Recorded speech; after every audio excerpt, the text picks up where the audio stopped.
Welcome to Hurrdat Sports Live. Malik Ewan got the block from behind. Arkansas has a very thin rotation as Haycuff. He is a scoring machine. He'll cut, he'll weave, he'll drive, he'll put it up, and it's off the rim. And it's saved by Walker. Ahead to Boswell. 2-on-1 to the right. Oh, what a play defensively. Under a minute to go in the Sweet 16. One of the great point guards in the country with the ball in his hands to center it on to Cody, and he gets right to the basket, puts it in for two. No, the foul, it's good with 0.7 left. Jack Hoffman has given Purdue the lead. A chance at the last shot. It's up. No good. Purdue advances. Wow. Joe with his second offensive rebound and both assists to Bryce Sanford. That's the way against great defenses. You have to create some shots. It's Hoiberg in open lane. He'll take it, smashing his way inside. Lawrence way outside. Looking for open space there off the pick and roll. Sanford three. Wow. Good morning. Welcome in Hurrdat Sports Live, presented by Next Gen Male Medical. That's DB. I'm Ravi Lulla here at Hurrdat Sports headquarters. What's up, DB? How we doing? I'm doing good. How are you? You hanging in there? Yeah. We got the double head tilt. That's always something. Yeah. It was not an outstanding night No, tough night. and then, it's always difficult to sleep. So it was compounded mightily by just being crabby. Can't imagine. That's what I do. Can't imagine the game made it any easier to sleep. No. It was oh God. It was so strange to watch. It was fascinating. I almost watched it literally in utter silence, right? Just processing and thinking and processing and thinking. And I didn't really know where to land the plane except for like at the very end. This is crazy. At the very end, I was on that 15-6 run, and Nebraska can't throw it in the ocean. The only thing I could think about? What's that? I blamed it on the first half. How so? Because that game, the shot making by Iowa was incredible. It's funny. We want winning to be like this tangible thing. Sure. I was saying this to my buddy MK last night. Like, we want to say, oh, it's this or it's that, or it'll look like this, and then I can feel good about it. And like at the end of the day, like Iowa made tougher shots. Nebraska didn't make any. Yeah. It wasn't about how the game was officiated. It wasn't about the type of looks when Nebraska couldn't throw it in the ocean. And there are just a couple of things, right, where inexplicably you couldn't have that be a game where Sam Hoiberg didn't play well. Rink Mass got off to the early good start, and then in essence, yeah. So Rink was rough. So it wasn't anywhere. There's a little to go around. For sure. There were a few guys, but I really want to go. struggled. I just want to go back to the first half of playing defensively and what was happening with Iowa on offense repeatedly. And it allowed them to get into. I mean, guys just coming down Broadway. Yeah. It was just like layup city. Over and over. And I'm thinking, okay, McCollum's doing the same thing. It's like I was telling you guys in the group chat. Like, because I've seen it. I listened to a coach for 8 years talk no middle, keep the ball on one side of the floor. Alvin Mitchell is a great defensive coach, elite level defensive coach. And one of the things that he would always stress, and coaches that like kind of the no middle, when the ball's in the middle of the floor, you have to be closer. You cannot give gates. Yeah. Because then it's like football. It's a two-way go. Not only is it a two-way go, what offenses will do is from the same side, they just run a cutter. So he goes away. He steals your helper. you can't help. Yeah. When you run a cutter through first, it steals your helper away. Yeah, because I mean, Yeah. the minute you do this, it's through the back gate. Yep. So, but they just allowed it to happen over and over and over and over again. And I'm thinking, and they've had some good offensive points per minute stretches. You know, 2 of their top 5 in terms of their offensive efficiency have happened in the NCAA tournament. Now 3 of the top 6 have happened in the NCAA tournament. But I felt like the first half was when they went into the half it just was too snug. For the way Nebraska shot in the first half, absolutely. Like, if you shoot 60% in the first half, you got to be up by 15. Yeah. Minimum. Yeah. Right? Like, if they defend at all like they had for most of the year, that's easily a 15 to 20 point lead at halftime. The 3 right before half to cut it to 3 points felt like a kick in the stomach. Yeah, gut blow. Because you're just like, oh my God. Because right before that, when they got cut to 2, they pushed it back to 8 or 7 or 8 right away. And you're thinking, okay, they'll settle it down because, you know, for the 13 threes that Iowa that they shot, I mean, Sage was 4. I think he's 4 of 7. I think he finished, and Koch made, what was he, 3 of 8? He was 3 of 8, and Sturtz was 3 of 9. Harris was 2 of 3. Well, how about him down the stretch? Yeah, he was really good down the stretch. I mean, and you know, inexplicably, Nebraska just couldn't throw it in the ocean. Because, you know, the funny thing is, what do you think Iowa shot in the second half? It wasn't that much better than Nebraska. They both came down from 60 to like 40, basically. Yeah, they shot 44% in the second half. Yeah. But for about 4 minutes, it felt like they couldn't miss. It seemed like they shot 85%. Yeah.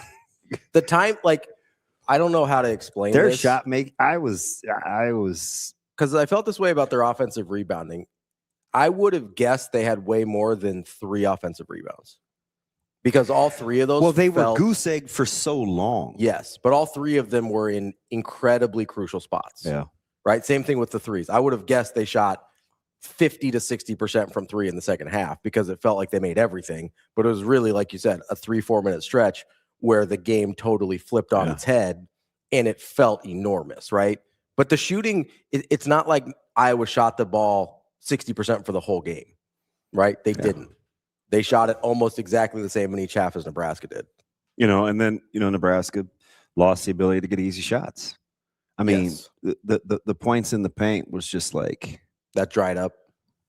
I know you started with Hoiberg, and listen, the 5 turnovers were bad, didn't shoot the ball well, but like the decision making from Mass just blew my mind. So I think I know what it is that if you felt like because he has that the weird body language, kind of the demeanor. If you felt like he was, this is weird because I think he's playing hard, but if he looked like he cared more or was playing harder, would it fit your eye better? No, it wasn't. Honestly, it wasn't.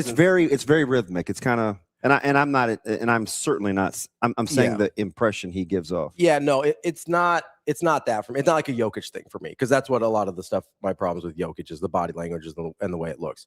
For me, last night with Mast, it was just that's not really how they've played all year, where he's taking guys from outside the elbow. I told you I don't like, and he's just like dribble backing down, and he's got the ball in his hands for so like that. I told you I can't stand that. Especially, I get that it worked a couple times early, which was what I said. I said fool's gold. This early success backing these guys down is going to be fool's gold. I think he only made 1 field goal after the first like 4 minutes. I think he went 3 for 4 or 3 for 5 early, and then only made 1 the rest of the game. Like it was, I just. Especially because it seemed like Iowa had figured that out early. They started sending a second guy, and they got Koch off him, and they started kind of digging at the ball a little bit and causing him problems. And he just never adjusted to it. Yes. And that's not how. Like he hasn't played that way all year. I can kind of live. I didn't love some of the shots, but I can kind of live with the 0 for 7 from 3, right? But the decision making when he had the ball in his hands was just not good. Yeah. He hasn't done that all year. He's been much better about distributing out to his guys. For some reason, probably because he made a couple early, he was just like, oh, I can beat this guy. Let's go get a bucket. And it was very, very bad decision making on his part. It was tough to watch. So I think in one hand, it's like, man, there's some things Nebraska could have done vastly different. But then the other, like that 4-minute stretch, we got to give Iowa their due. Just got to keep it a buck, man. Like, I mean, there's a reason they played their ass off for about 5 minutes in nut cutting time. And Nebraska couldn't buy at like 63-60 or 62-59 or whatever. You're like, just one more field goal. Just one more field goal. And they traded possessions where neither could score. You kind of felt that way the whole game. Like, and then Iowa made goal. The 3 to tie it. And you're like, hey. There was a bunch of times throughout the. I mean, Sturts hits the scoop on the drive, like the little flip-de-doo. And we're missing layups. So I'm trying to count here. I think it went 1, 2, 3, 4, 5, 6, 7 possessions between the two teams at 62-59 without the score changing. That's what I'm saying. Yeah, that's how it felt. I was just talking anecdotally. Yeah, so I think it was 7 consecutive possessions. Shout out to ESPN's game flow thing is how I figured that out. But the 7 consecutive possessions with the score 62-59. The last one came with about 6:30 left in the game. It felt like if Nebraska could get that back out to 6 or 8 at that point, that might have done it, right? Because Iowa, they expended a lot of energy to get there.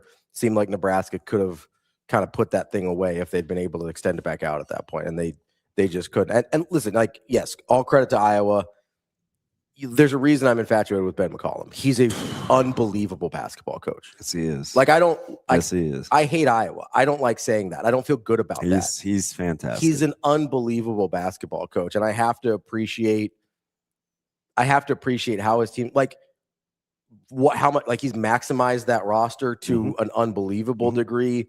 He's obviously won at every single level he's been at. Like, that dude's phenomenal. I don't know what else to do with that. And Iowa is incredibly lucky that dude's dream job is basically Iowa. Like that, he was born in Iowa City. He grew up in Storm Lake. Like, and he's a mean-spirited, hold you accountable. He's a yard dog. Yeah. Like, I always talk to our players, like, you want only certain guys can guard your yard. Yes. Right. Like, I thought you were going to go somewhere else there. Some guys are, you know, they're good companion pups. They're good to cuddle with. Like, only a handful can be yard dogs. Yeah. He's a yard dog, and his guys play like that. I would say there's only certain types of guys that can play for him. They play like that. Yeah. Like, he's probably never going to be a guy that you look at, and I don't think it's because he's not capable, but he's probably not a guy you're ever going to look at and be like, oh, look at all the talent he's assembled. Yeah. And I mean, and listen, I'm sure he could coach it, because much like the conversation yesterday, if you play for him, you better be able to play a certain way. Yeah. I don't care how skilled and talented you are. Like, there's just some things you're going to have to do. I'll say there's some non-negotiables that will be required. I don't have any problems with that. Like, no. And he knows, I think the most important part is he knows how to identify which guys can play for him and which ones can't. He goes, a couple days ago, he's like, this place isn't for everybody. I just want tough dudes that want to play ball, man. If you're a tough dude and you want to play some ball, and I'm just thinking, we sometimes just overcomplicate this thing. And I get it. It's like, well, why can't everybody be like that? And it's just sometimes it's not in people's DNA. People just aren't wired. Not everybody's wired that way. It's why I was so fascinated with Signetti. Sure. It's like the clip I sent you yesterday. Yeah. Like, how many coaches are doing that? With the gold cleats? With Nick Marsh on the gold cleats? Yeah. Yeah. Hey, do you have that clip, Austin? The Signetti. He sent it to the group Nick chat Marsh. yesterday. You have we were supposed to get that. So you don't. I just need it. Like, if you don't, I don't have it right now, but I can. Okay. Get it. Yeah. Did I send it to you separately, Shane? No. Okay. I'm gonna send it to you. I knew. Mm-hmm. I said for how many years that everybody in Indiana looks the same. Since he got there. Since he got there. Yeah. You look at their receivers, they dress the same. Mhm. You may get to wear a pink accent during, breast cancer awareness or, breast cancer awareness month, but everybody looks the same. What he said yesterday, I'm like, the thing that we forget in looking at all these coaches is just the ability to hold people accountable and flipping say no. Just hold people. Like if you can just start there, but what happens is when people don't like it, they leave. And sometimes they're so good, you don't want them to leave. So you end up Compromise. I think compromise is the word that I think is poison to coaches. But it is the easiest thing in the world to do because we get distracted by talent.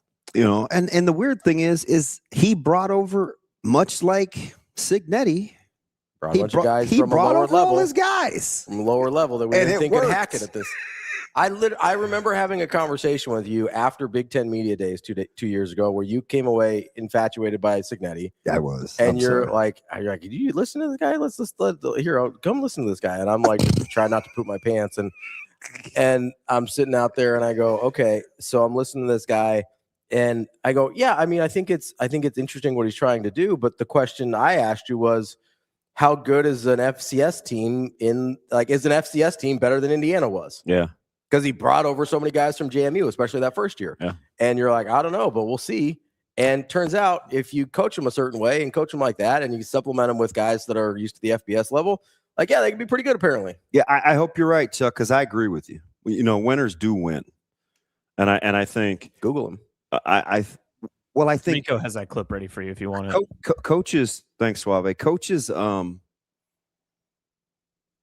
think we talked about this with Coach Frost for a while and kind of his philosophical shift. Remember when he lost the Florida guys and Coach Riley had moved on from the Calabrasca thing, and you could tell he was trying to recruit guys that had that were successful in high school.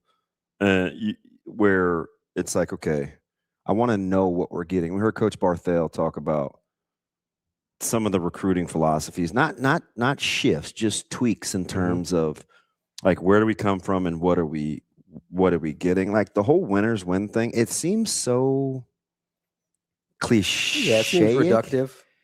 But I don't know. I think it doesn't hurt to play with old dudes either. Yeah. Especially now, man. I said this to Caleb when he's a sophomore, and I'm like, I said, you got to take advantage. This is when I was trying to implore him to just lay it on the sophomore at Westside. Yeah. Just lay it on the line. I said, this is a beautiful time to be growing up because you don't even have to be that talented anymore. Talent is great. You just hang in there longer than everybody else. Yeah, just endure. Because a lot of people are bad. Everybody quits. Everybody will bail. Nobody likes to do hard things. And this isn't I'm not old man yelling at the clouds. I mean, just look at what's happening in sports. And look at the college teams that win. They're old. They're older, mature grown-ups. Right? Until Acuff got loose last night, which, by the way, I told you was the easiest game on the board. The easiest game on the board was Arizona. That's the one I thought was when we did the double digits thing. That's the one I thought was going to be double digits. You could tell Burries is 20. Yeah. Still both freshmen, but he's 20. But he's 20. How good is that guy? Really good. Yeah. I'm just going to keep continuing to introduce. And you love Acuff. I love him. Yeah, you love Acuff. He was no match. Yeah. For Braden Burries. I think Burries just won himself the number 5 pick in the draft there. Dude, he does with that game. Here's the funny thing about Burries. Yeah. He does that all the time. Yeah. It's just how he plays. But it's a head-to-head comparison. You could see it in real time. He did the same thing. He did this. It wasn't Wagler. That was Nick Boyd. He did the same thing to this. I'll look at Arizona schedule real quick. It was he's an 8 across the board. Was it Phylon? Oh, he worked him he worked Phylon. Street worker. No, seriously. You look up, he's 5 of 8, 2 of 3 from 3, 6 assists, doesn't turn the ball over. Was it Peterson? Oh, he worked him too. I mean, he's played a lot. He did it to Fleming. Oh, it was Kingston Fleming's. Yeah, in the Big 12. Yeah, it was Kingston Fleming's. So, I mean, he's worked a lot of really good guards this year. So you see how he treated DP and when they played him? Yeah. But anyway, not to, anyway. So there's just something to be a little bit older.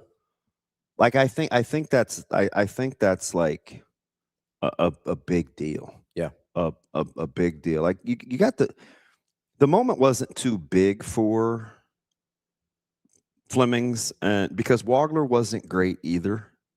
I liked how hard he played. Well, and he affected the games otherwise outside 12 rebounds. He hit the glass. Yeah. Like that, I liked that about him because he hadn't done a ton of that this year. Yeah, so but I just think it's just I'm just kind of watching these guys, and it's like, man, can you just hang in there longer? Which is what Iowa did. It's what they always do. Yep. But I was like, is this bizarro world? Like, why do I keep going back to that first half? But I kept going back to the first half. Nebraska had to be up by more than they were for what they shot. They had to. Like, that is, you can tell.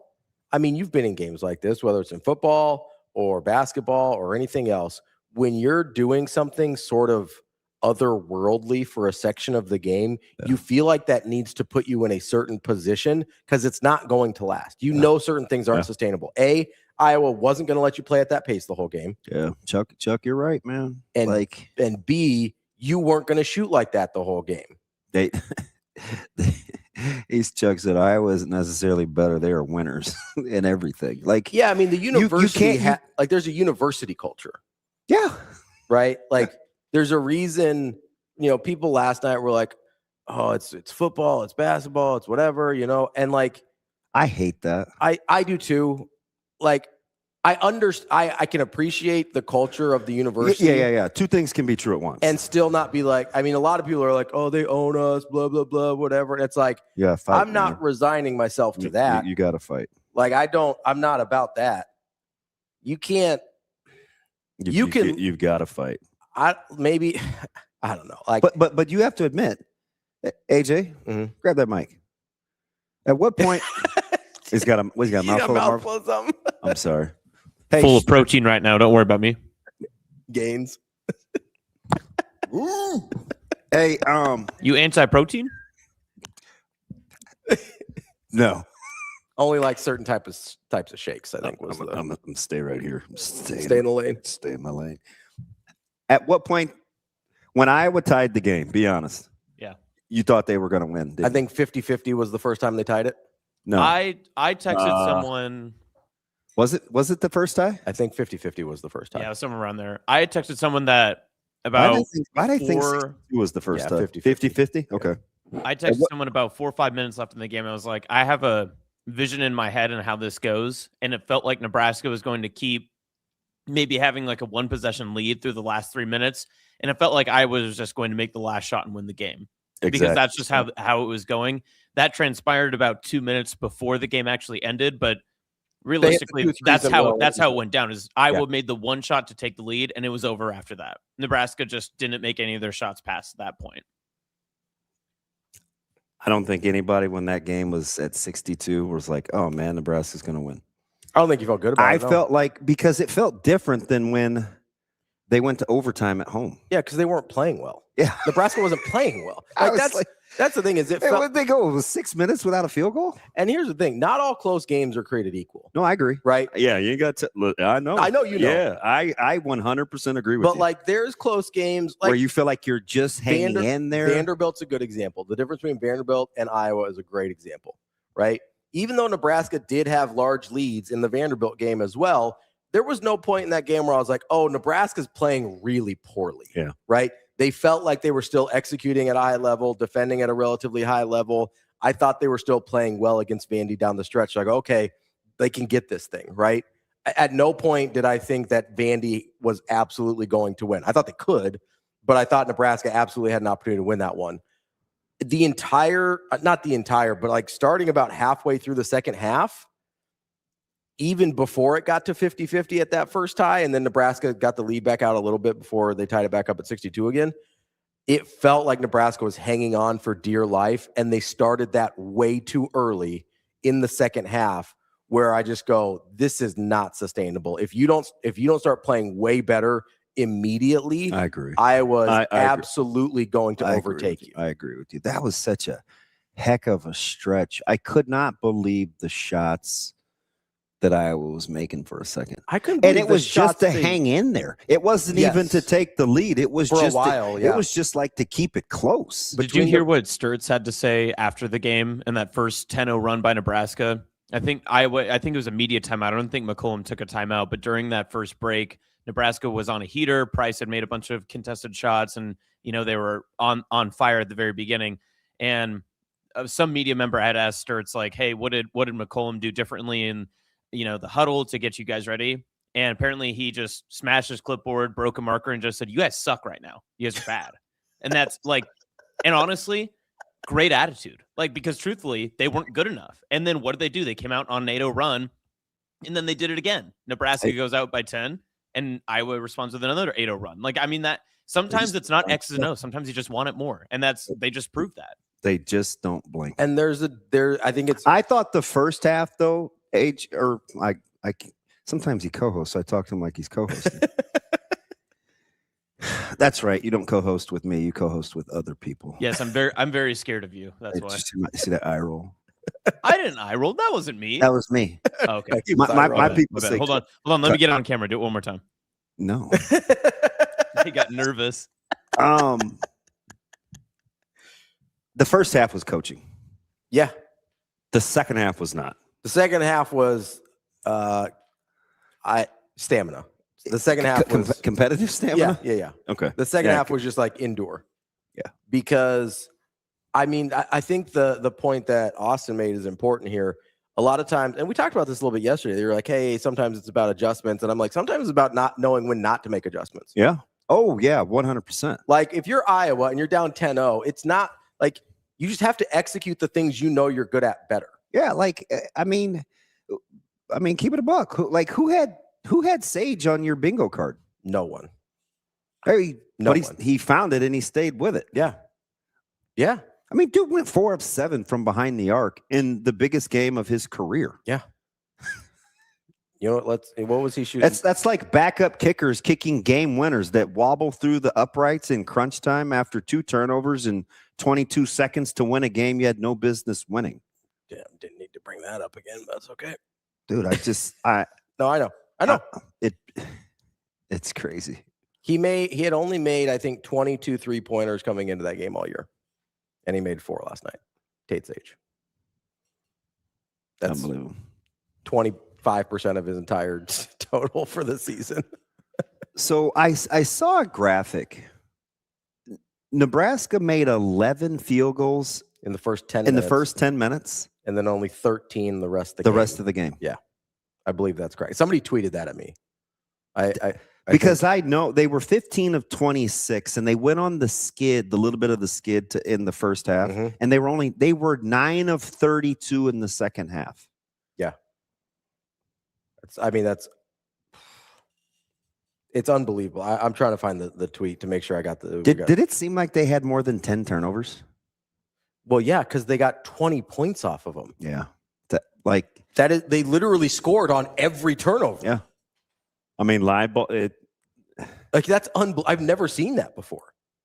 That there's a literal 2-to-1 ratio from points off turnovers to turnovers. That's getting a bucket every time they turn the ball over. So that was the thing that Austin and I talked about in pregame a little bit, was the way Iowa likes to play, right? Limit possessions, which didn't really happen in the first half, but limit possessions. They did a much better job of that in the second half. There's going to be leaky, loose possessions, and those are turnovers, bad shots, and offensive rebounds, right? Iowa took advantage of every extra leaky possession they got, and Nebraska didn't. Like, that's where, to me, this game really flipped. Like, the points off turnovers by itself is the difference in the game, and then some, right? They only had 5 more turnovers. Like, 10 turnovers is not a bad number. No, I know. Points off of. You'll live with 5 turnovers or with 10 turnovers all day. I get Iowa only turned it over 5 times compared to the 19 when they were in Lincoln. So that's a huge difference as well.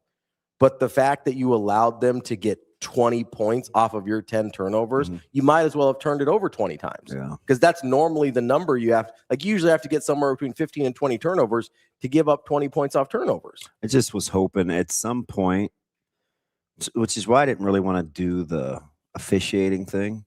But, I mean, Iowa only had 7 fouls. So I do have to say, I know Nebraska had plenty of things they could have done in their control to win this game, correct?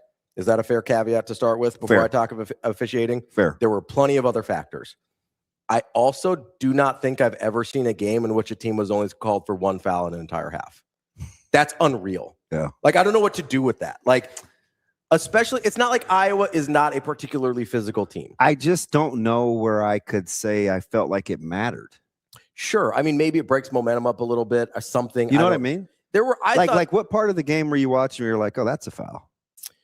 I mean, I think it was mostly off-ball stuff. When you're talking about Price trying to get open, when you're talking about off-ball movement for Price or Frager or some of these other guys, that's where the only thing I would even the only thing I would remotely entertain, and I didn't know where he was going some of the time, but then he started to pick his dribble up so soon, was maybe getting handsy like on Sam's initial drives. Yes, they were. I thought so. Because, I mean, that's a little fit, but I can't really remember any stretches in that game where I was like, they're letting them play. The biggest, you know what I mean? The biggest thing for me was just the off-ball movement, which is the thing we had talked about before the game.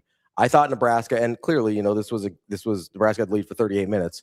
And it's not like they called a ton of fouls anyway. So I want to put that in proper context here. Yeah, because Nebraska only had 14, I think. Yeah, so it's 7.5. That's not a ton, although that's a reasonably normal number. You got into the bonus, basically both halves. Now a couple of those are fouls at the very end. Yeah. So it's probably closer to 10. 11. Yeah, 10, 11.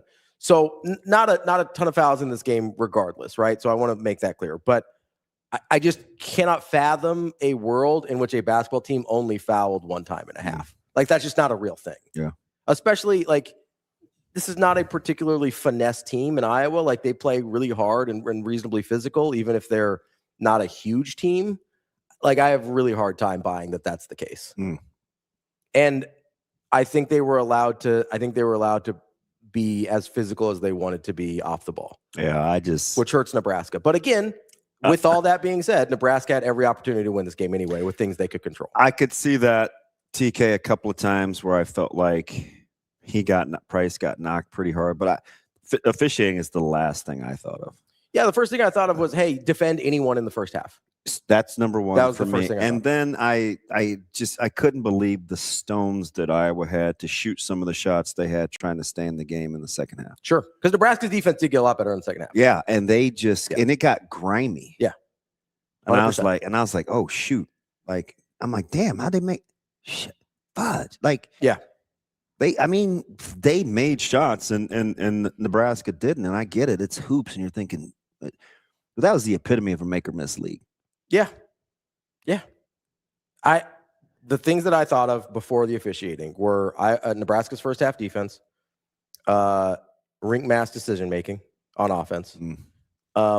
Frankly, as good as Berke was defensively, his decision making on offense, and the points off turnovers. Those are all things I thought of before I got to the officiating. Yeah, points off turnovers is probably that was a killer. Up there, it's a killer. That was a killer, man.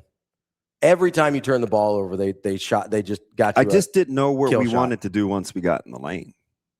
So I think that's part of it too. Because, I was actually watching Iowa State the other day, and it was such a stark contrast to what you see in I almost texted the group chat this, but I was like, I don't think they care, but it's fine. It was such a stark contrast to what you see from almost every other team at every level of basketball. Iowa State does not care what you do to them while they're trying to go to the rim. They're trying to make that shot.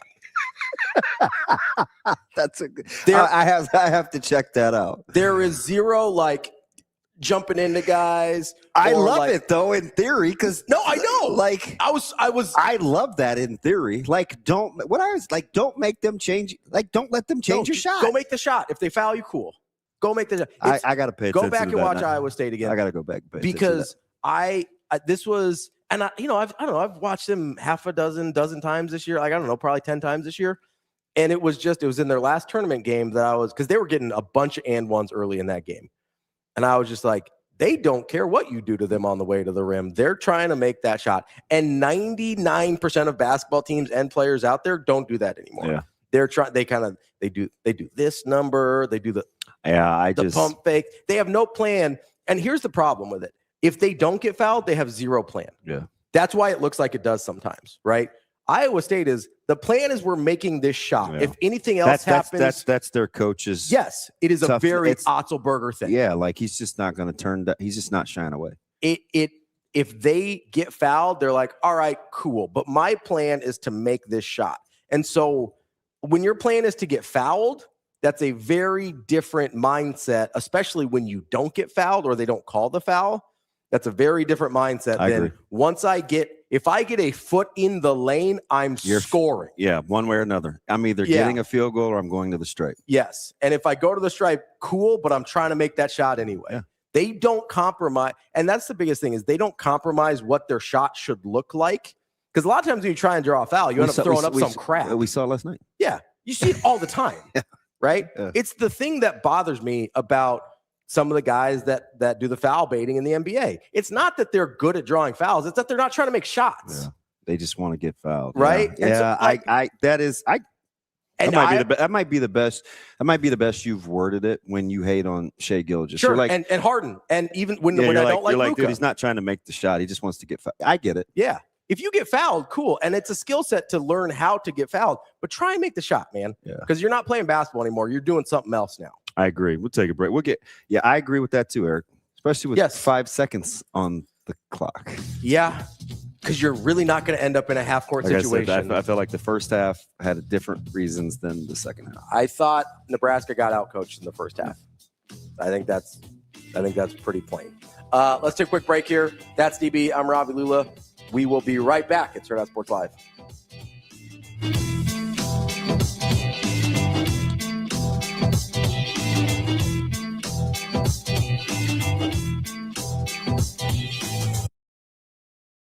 March into savings at Edwards Nissan.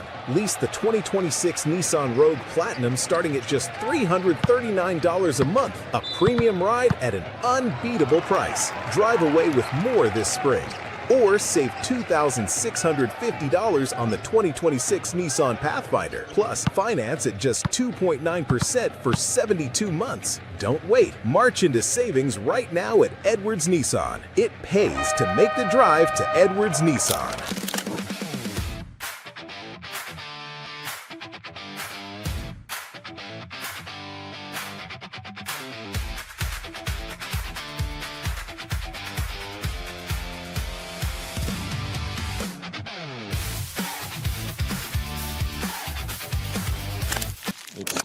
This one hurts about as bad as any I've been a part of, just because of what this group is all about, and we don't get to lace them up anymore together as a group. And they've been all about the right things. These guys will be a part of history of Nebraska basketball forever for winning the first NCAA tournament game, getting to the Sweet 16, most wins in the history of the program, highest ranking. It just did so many things to elevate our program, and I'm really proud of them. When the sting does wear off, which it will at some point, maybe, but these guys deserve a lot of credit for what they've done for Nebraska basketball. And when we come back, whenever it is for a reunion, we'll get to hang a banner next year, a banner that's never been hung in PBA, and we'll get invited back someday. Hopefully, I'm still around, but these guys, with their kids, will be able to come back and talk about this season.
to Hurrdat Sports Live.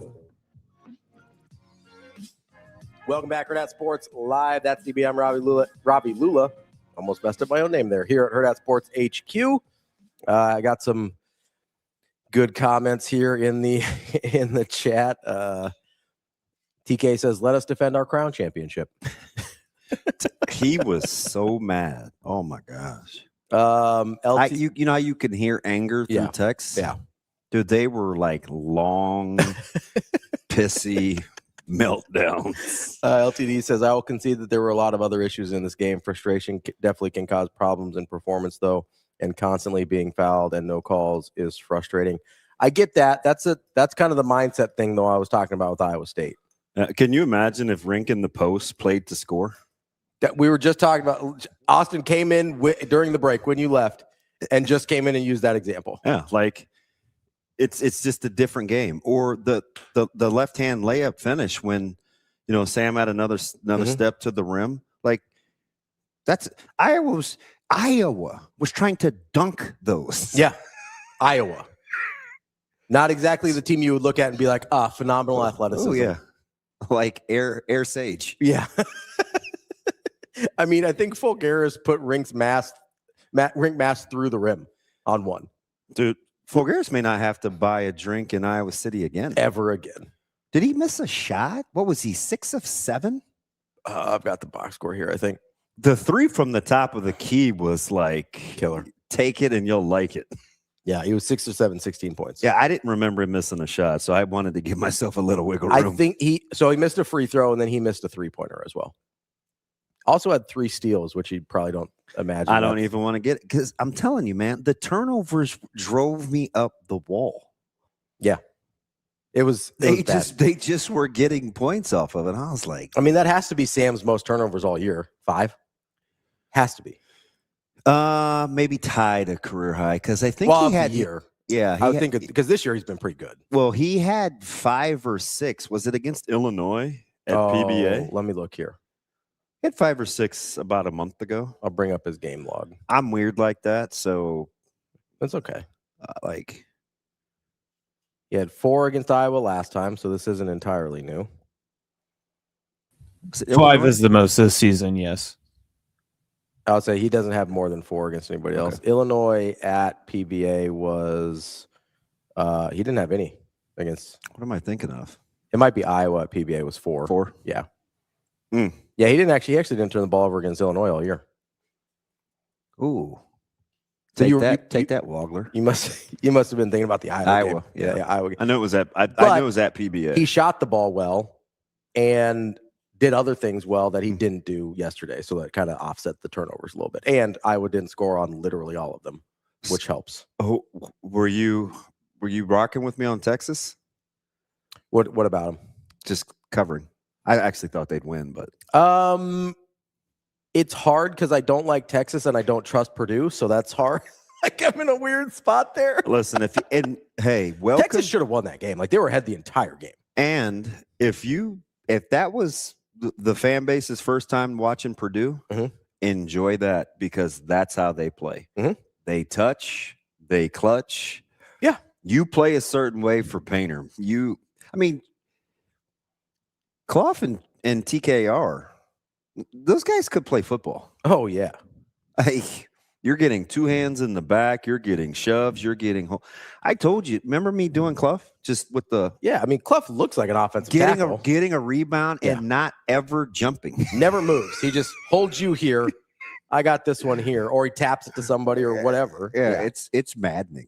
I mean, you saw it. That's how they won the game with Trey Coffer. He's just like... It's maddening. Winner. You got to line up and play it. Like he had his guy pinned under the hoop and then just tapped it right in. They miss a lot of open shots though. Purdue or Texas? Purdue. Yeah. I mean, but it doesn't matter because they got the big guy down there to rebound. They're letting that thing fly. I mean, what'd they shoot yesterday? They're letting that thing fly. So they didn't shoot well from 3 yesterday, but generally they're better than that. I mean, they were 4 for 20. Like, literally only Lawyer made a 3 last night. Yeah, and that's what happened when we wondered what was wrong with them is they weren't making any threes. Yeah, when they don't make threes, they're average very in a average, hurry. Very average, right? But when they, Braden Smith's 0 for 3, CJ Cox is 0 for 4. Not Oscar Mayer is 0 for 4. Like that's Omer Meyer. Sorry. I was about to say, is this another wiener joke?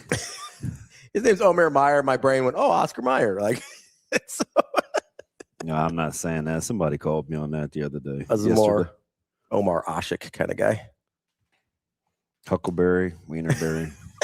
So I did see somebody on Twitter say, all right, Wienerberry. Dude, I ain't getting in a hot air balloon. I'm not either. Call me what you want. Wienerberry's still funny. What do you mean?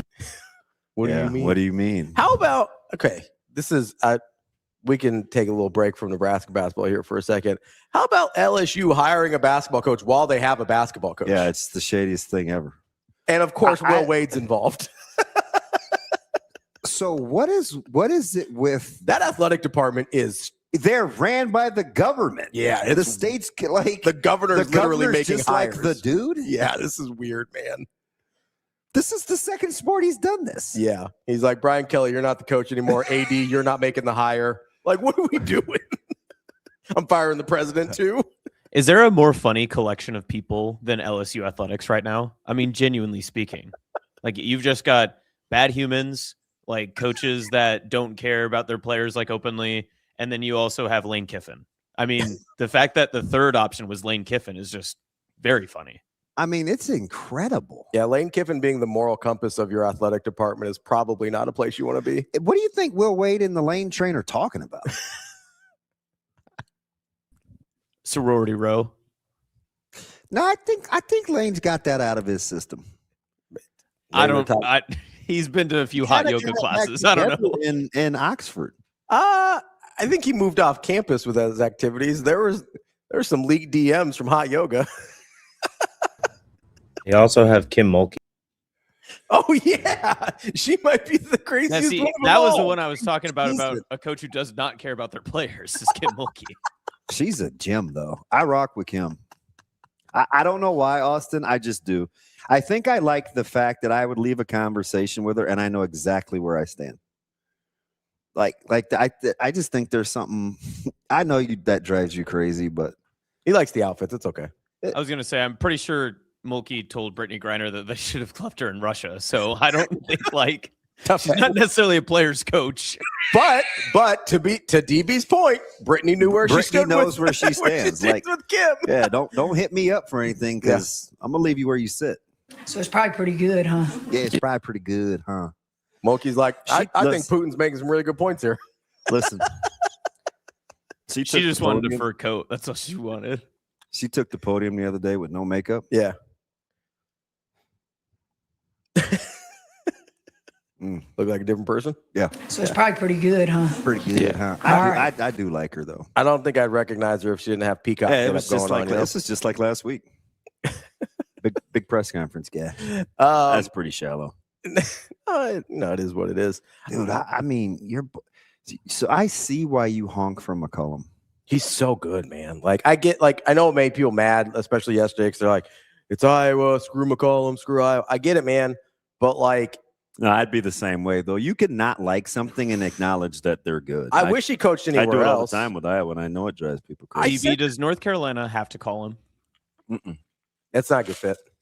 No, it's not a good fit. No, North Carolina doesn't want to have their program run that way. I don't think they want to play. I don't think they want to play that way. Yeah, it's just. I mean, North the ACC Carolina is a little finesse. North Carolina wants to play the way Roy Williams played. Yeah, like they like playing upbeat. They like having stars. They like tempo. Like that's how North Carolina wants to play, and that's fine. And they've won like that at a super high level. And they can get the athletes. They can get the caliber of players that can do that. Yeah. So like that's part. Like let's not kid ourselves here. A lot of the reason coaches coach like Ben McCollum is because they can't get the guys. Yeah, they negate. Yes, it evens the playing field. Yeah. It's the reason Tony Bennett coached that way. It's the reason Ben McCollum coaches that way. It's the reason Patino coached that way early. It's the reason why when Illinois is good, they play that way. They play a little grittier. It's the reason Kelvin Sampson played that way. Not like anybody was trying to come to Oklahoma. Yeah. You know, like if you look at the guys, especially guys that had to kind of work their way through some bad jobs, a lot of them coach like this because it negates talent gaps. And so, like, North Carolina doesn't have to do that. TK. Not gonna. You haven't seen the cartoon, but it is. No, I have seen that one actually. Now, why would you have sat through that? It came out a lot earlier. Like that came out like mid 2000s, I think, early 2000s. So, Todd, I think he comes back. I think so. What Nebraska was going to do from a budgetary standpoint with basketball? Yeah, that'd be interesting. No, it's already happened. Oh, it's done. Yeah. Okay. So, I mean, wait, that's my feel. They've given themselves an opportunity to have a much larger. Yeah, with the extent. Yeah, like payroll. I would imagine with the extension of Fred, there were some guarantees or some certainties. Yeah, like assurances. That's the word I'm looking for. Yeah, they're not sitting down at the table tomorrow to talk basketball finances. Am I also wrong in remembering? Didn't Dannon say something about this like a couple of months ago on a Sports Nightly? I feel like he's like talked a little bit about like readdressing the budgets for the individual sports. Yeah, he did. That was 2 sit-downs ago. No, Kyle had him. Yeah, he did. A-Train. He did. No, I can't call him A-Train. I only have one A-Train. And by the way, where's he been? Who? Alex. Oh, I don't know. He hasn't been in a minute. Well, I hope he's feeling well. Even Juan hits us up from Mexico. Chucky Chuck, I don't know what you mean by a burger boy. What's a burger boy? Oh, like a McDonald's All-American? Is that what you mean? Is that what that is? I don't know. Chuck's a hoops head, so probably. So here's the thing, though, Chuck, is I don't think North Carolina's admitting that. I think they're saying they want to play a certain way, and they are a program that can get guys where you can win a certain way like that. And plus, Kobe, like I don't know. I know you'd like to talk in extremes, but I don't know about dumb. Like I think there's 4 or 5 other coaches that would fit that style that would be on McCollum's level, where you don't have to sacrifice the way that you want to play. Also, with longer track records of having been successful doing this. Yeah, I mean that's just preference. Also, I mean, as much as I like Ben McCollum, like I do think like fit matters, right? We've seen how many times we've seen that. I know, I'm just you talking to. I'm talking to everybody. Like everybody, you have to find guys that fit the way you want to play. Like I'm convinced of this, and people don't like to hear this because we hate on certain people for whatever reasons. I'm convinced there are circumstances in which Bill Callahan could have been a very good college football coach. Listen, there's zero. Incredible recruiter, really bright at what he does. I'm telling you, I'm with you. People forget that they played in a Big 12 championship. There's only one other person that I chop it up with that thinks that way, and his name is John Leslie. That dude will call you right now. And wait, yesterday was his birthday. I think I missed his birthday. Oh, he's got the same birthday as my brother. Damn it. Oh, his birthday had to suck. That dude's a Husker. Oh, Leslie. Yeah, he shot his shot too. So yesterday morning he told me Frager was going to go 6 of 9 from 3 and have the game of his life. 5 of 8. He had like his 4th 3, and he sent me the same text. I was like, "Look, man, I got it. I'm counting 5 of 8, pretty close." But he's on that Callahan thing too. And I talked to he did a coach's clinic, and I had already been to a couple of practices, and I know how. I tell you exactly where he was bad. He just didn't understand 18 to 21-year-olds having things on their mind other than football. Accurate. I also think he didn't understand how to handle this place. He's a good football coach. He didn't get it. He didn't get that he had to act a certain way. He's like, don't these people have anything else better to do? And I was like, no, they actually don't. We don't. Let's just this is the thing we care about the most. Just how it is. Yeah. So he would. So that dude could cuss. Fit matters a ton. And that's a guy that recruited super well, got Nebraska to a Big 12 championship game. Was very good on at least his side of the ball. Like there are brought in incredible linemen to this place. There is there's a reason it didn't work here, and a lot of it is he didn't understand what being the head coach here meant. Didn't understand that stylistically, especially at the time, there were probably certain things that you either needed to do or be able to explain why you weren't doing them. And he was never willing to explain himself, which I understand, because he's like, what do you guys don't know more about football than I do. Like, stop questioning me. Just see if I win. Right. But that basically seemed like it was his mantra. Oh, he would actually say that. Yeah. I think he might have literally said those words. Yeah, he might. He would probably say that. So that to me, and that to me is like the Ben McCollum to North Carolina or whatever. Like certain guys, no matter how good they are at their job, just aren't going to be good fits certain places. Yeah. That's just how it is. Or It's run fine. the program. And Or run the program the way that the people that fund the program want you to run it. Because that's the secret now, especially. I agree. Because you know how guys get fired faster than anything? Yeah, the guys that when the boosters turn the water off on NIL. Yep. Like, that's how you get fired. Like, it's not like if you're losing and the NIL money keeps coming, they'll keep you around for a long time. Yep. But if they turn off those funds, guess what? We're done here. Yeah, that's how you get guys back in Baton Rouge. So when you've got a guy like McCollum that maybe they're not predispositioned to like stylistically anyway, if you lose at all, that water gets turned off in a hurry. Yeah. Like the funds get turned off in a hurry. So I don't. Hey, I think it's wise to understand that about the place that you're hiring a coach. Can I ask you something? Yeah. Do you have to win first? For who? Where you'd be willing to take a look at whether this fit or not? Or is it the fit that allows you the freedom as a coach to have the style you want to have? So that's a good question. I think if you are not what people think is a fit, you have to win immediately. All right. So with this play, Shane, play the clip from Coach Cignetti on Nick Marsh, who we were terrified of when Michigan State came and we were on the Chillis hype train, or the Aiden Childs. Chillis. I keep thinking Jeff Chillis. Jeff Chillis used to hoop at Burke. He played with Wayman White. They were, never mind. Anyway, Childs, Aiden Childs, and we were terrified of Nick Marsh. Nick Marsh tried to take, apparently, his act on the road with his gold cleats in the first week of spring ball in Bloomington. Coach Cignetti had this to say when asked about the transition of Nick Marsh. Susie came out in today. You learned what getting your ass ripped is all about. I don't know if that happened very often in Michigan State. Rewind it. I don't know what we're doing here. Let's start that clip over because the beginning. Those gold shoes he came out in today. You learned what getting your ass ripped is all about. I don't know if that happened very often in Michigan State. That was before practice started. That was a wake-up call. But no, he's really worked hard. Done a great job for us. One more time, Shane. Gold shoes he came out in today. You learned what getting your ass ripped is all about. I don't know if that happened very often in Michigan State. That was before practice started. That was a wake-up call. But that's not no, he's really worked hard. The one you get audio of, if they cut the gold shoes off, which is the crux of why we need the clip. But anyway, having said that, would that fly if you don't win a national championship? At Indiana, I think. You know what you'd say? You know what we would say if a guy act like that and they hadn't won yet? Like, who cares? Yeah, just win games. Who cares about the gold shoes? Just win games. You know why? Or we would say, well, good luck getting recruits. Or we'd say a ton of things. But because he's won already. Because he won, he has the cachet where, yep, my guys whipped the dude for wearing gold shoes out here. And then you can call out another school. Yeah.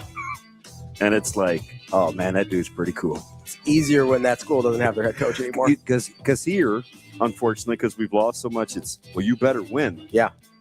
If you're going to be like that, you better win. And here's the thing. You know what winners do? They do it anyway. Yeah, they don't change who they are when they start winning. Yeah. They've done it anyway. I guarantee you, at IUPU, whatever the hell, Curt Cignetti was the same way.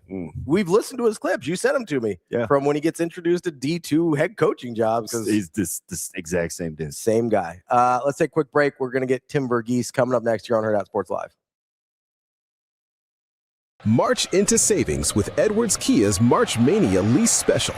Lease the 2025 Kia 4 EX starting at just $209 a month. A fresh new ride at an unbeatable price. This is what March Mania looks like. March into savings in a big way.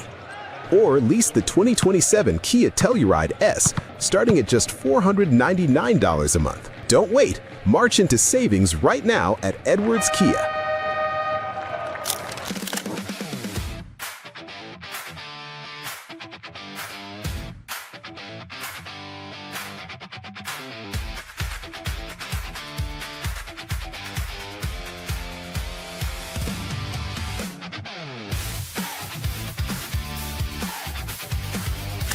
Well, we'll have a great crowd there, and so just want to see the same standard of running to the ball, getting off blocks, doing their jobs. And I think anytime you scrimmage, tackling is of the utmost. So I look forward to seeing the defensive guys not do something new, do exactly what they've been doing. Don't try to change the way you play one snap at a time, but then anxious to see the tackling. That was excellent. Yeah, I thought they came back in, and we went full pads Monday, full pads Tuesday off a week off, and they weren't just out there. They were wanting to do more. So been pleased with the attention to detail and the effort all week long. The recruits?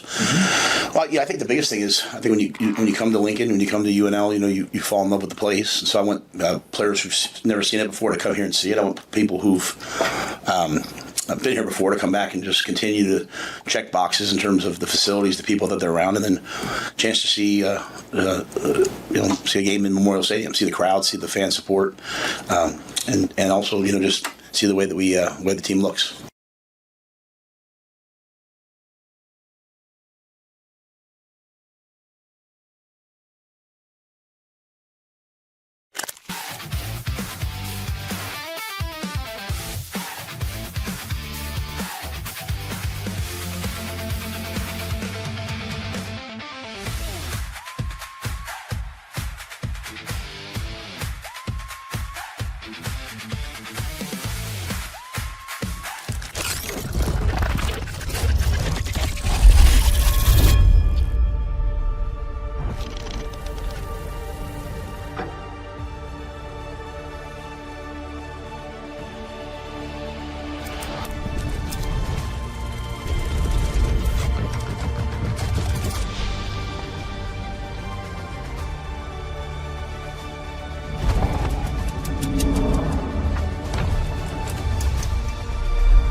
Welcome to Hurrdat Sports Live.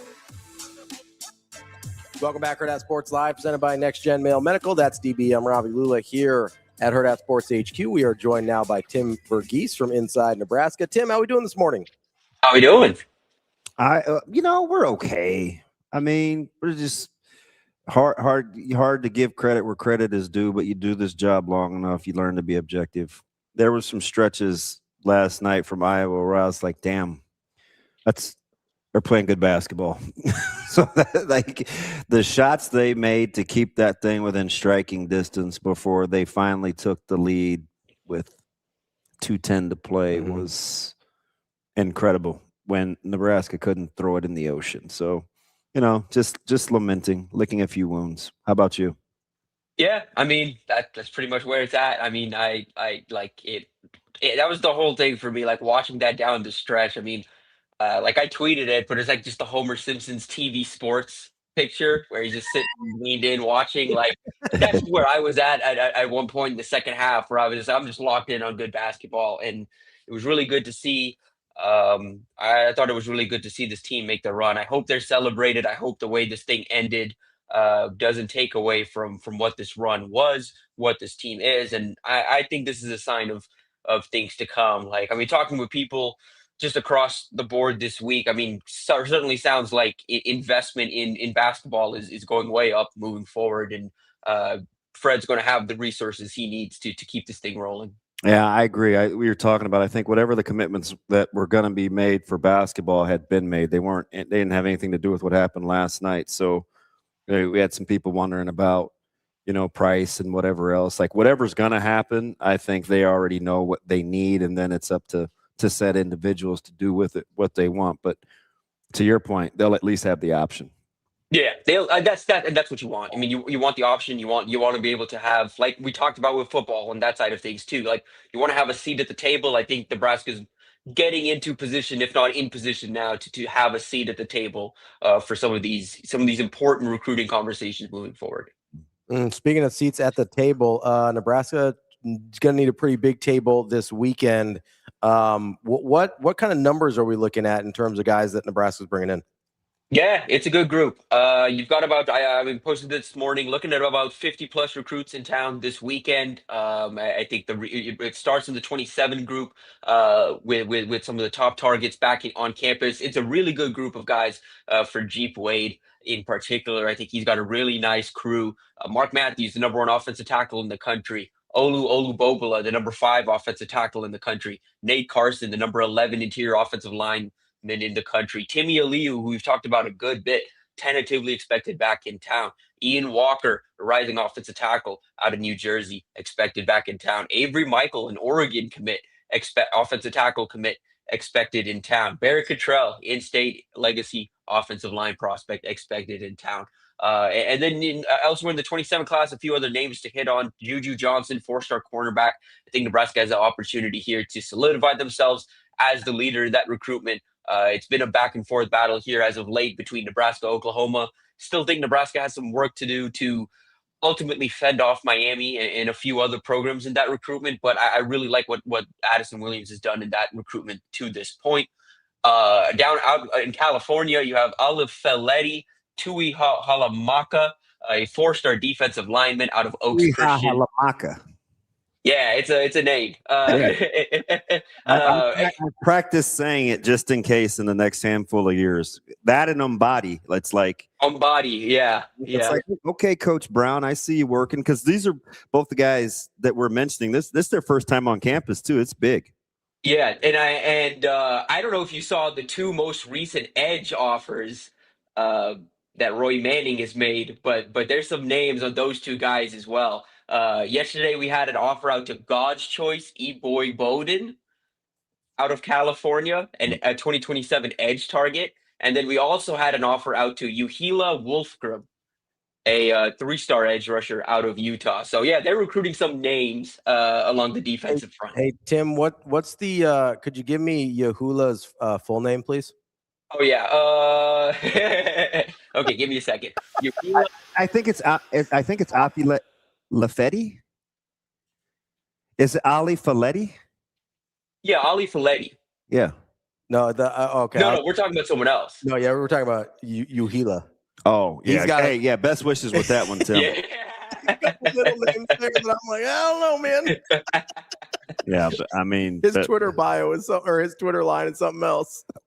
So what's Umbody gonna go by? Nehemiah? Nehemiah. Okay, that's a lot easier. Yes. just call him No or something, or maybe they just call him Body for short. You know? I was going to say, I mean, like, they call him Puma for short, like that's been his nickname for a while. I wouldn't be surprised if Mbadi has something like that. Actually, I think those 2 guys, I would have a close eye on both of them. The Shakopee guys, Blake Benton, 4-star linebacker, Nehemiah Mbadi, 4-star defensive lineman. Teammates, Mbadi's visiting for the first time. Benton, this is his 2nd visit. And I do expect Nebraska to get an official visit from him. With Benton, it's Penn State's kind of emerged because he was a priority for Matt Campbell at Iowa State. Matt Campbell's picked this recruitment up where he left off, now at Penn State. So they've emerged as a new favorite. But I think something I'm going to be keeping a close eye on with these 2 recruitments moving forward is they've made a couple of visits together as of late, together. And so they've been to Wisconsin, they've been to Minnesota, they're coming down to Nebraska together. I kind of get the sense these 2 are intrigued in playing together and are suddenly open to this idea of playing together. And all of a sudden, I think that would favor, the likes of Wisconsin, Minnesota, Nebraska, maybe over Penn State at this point.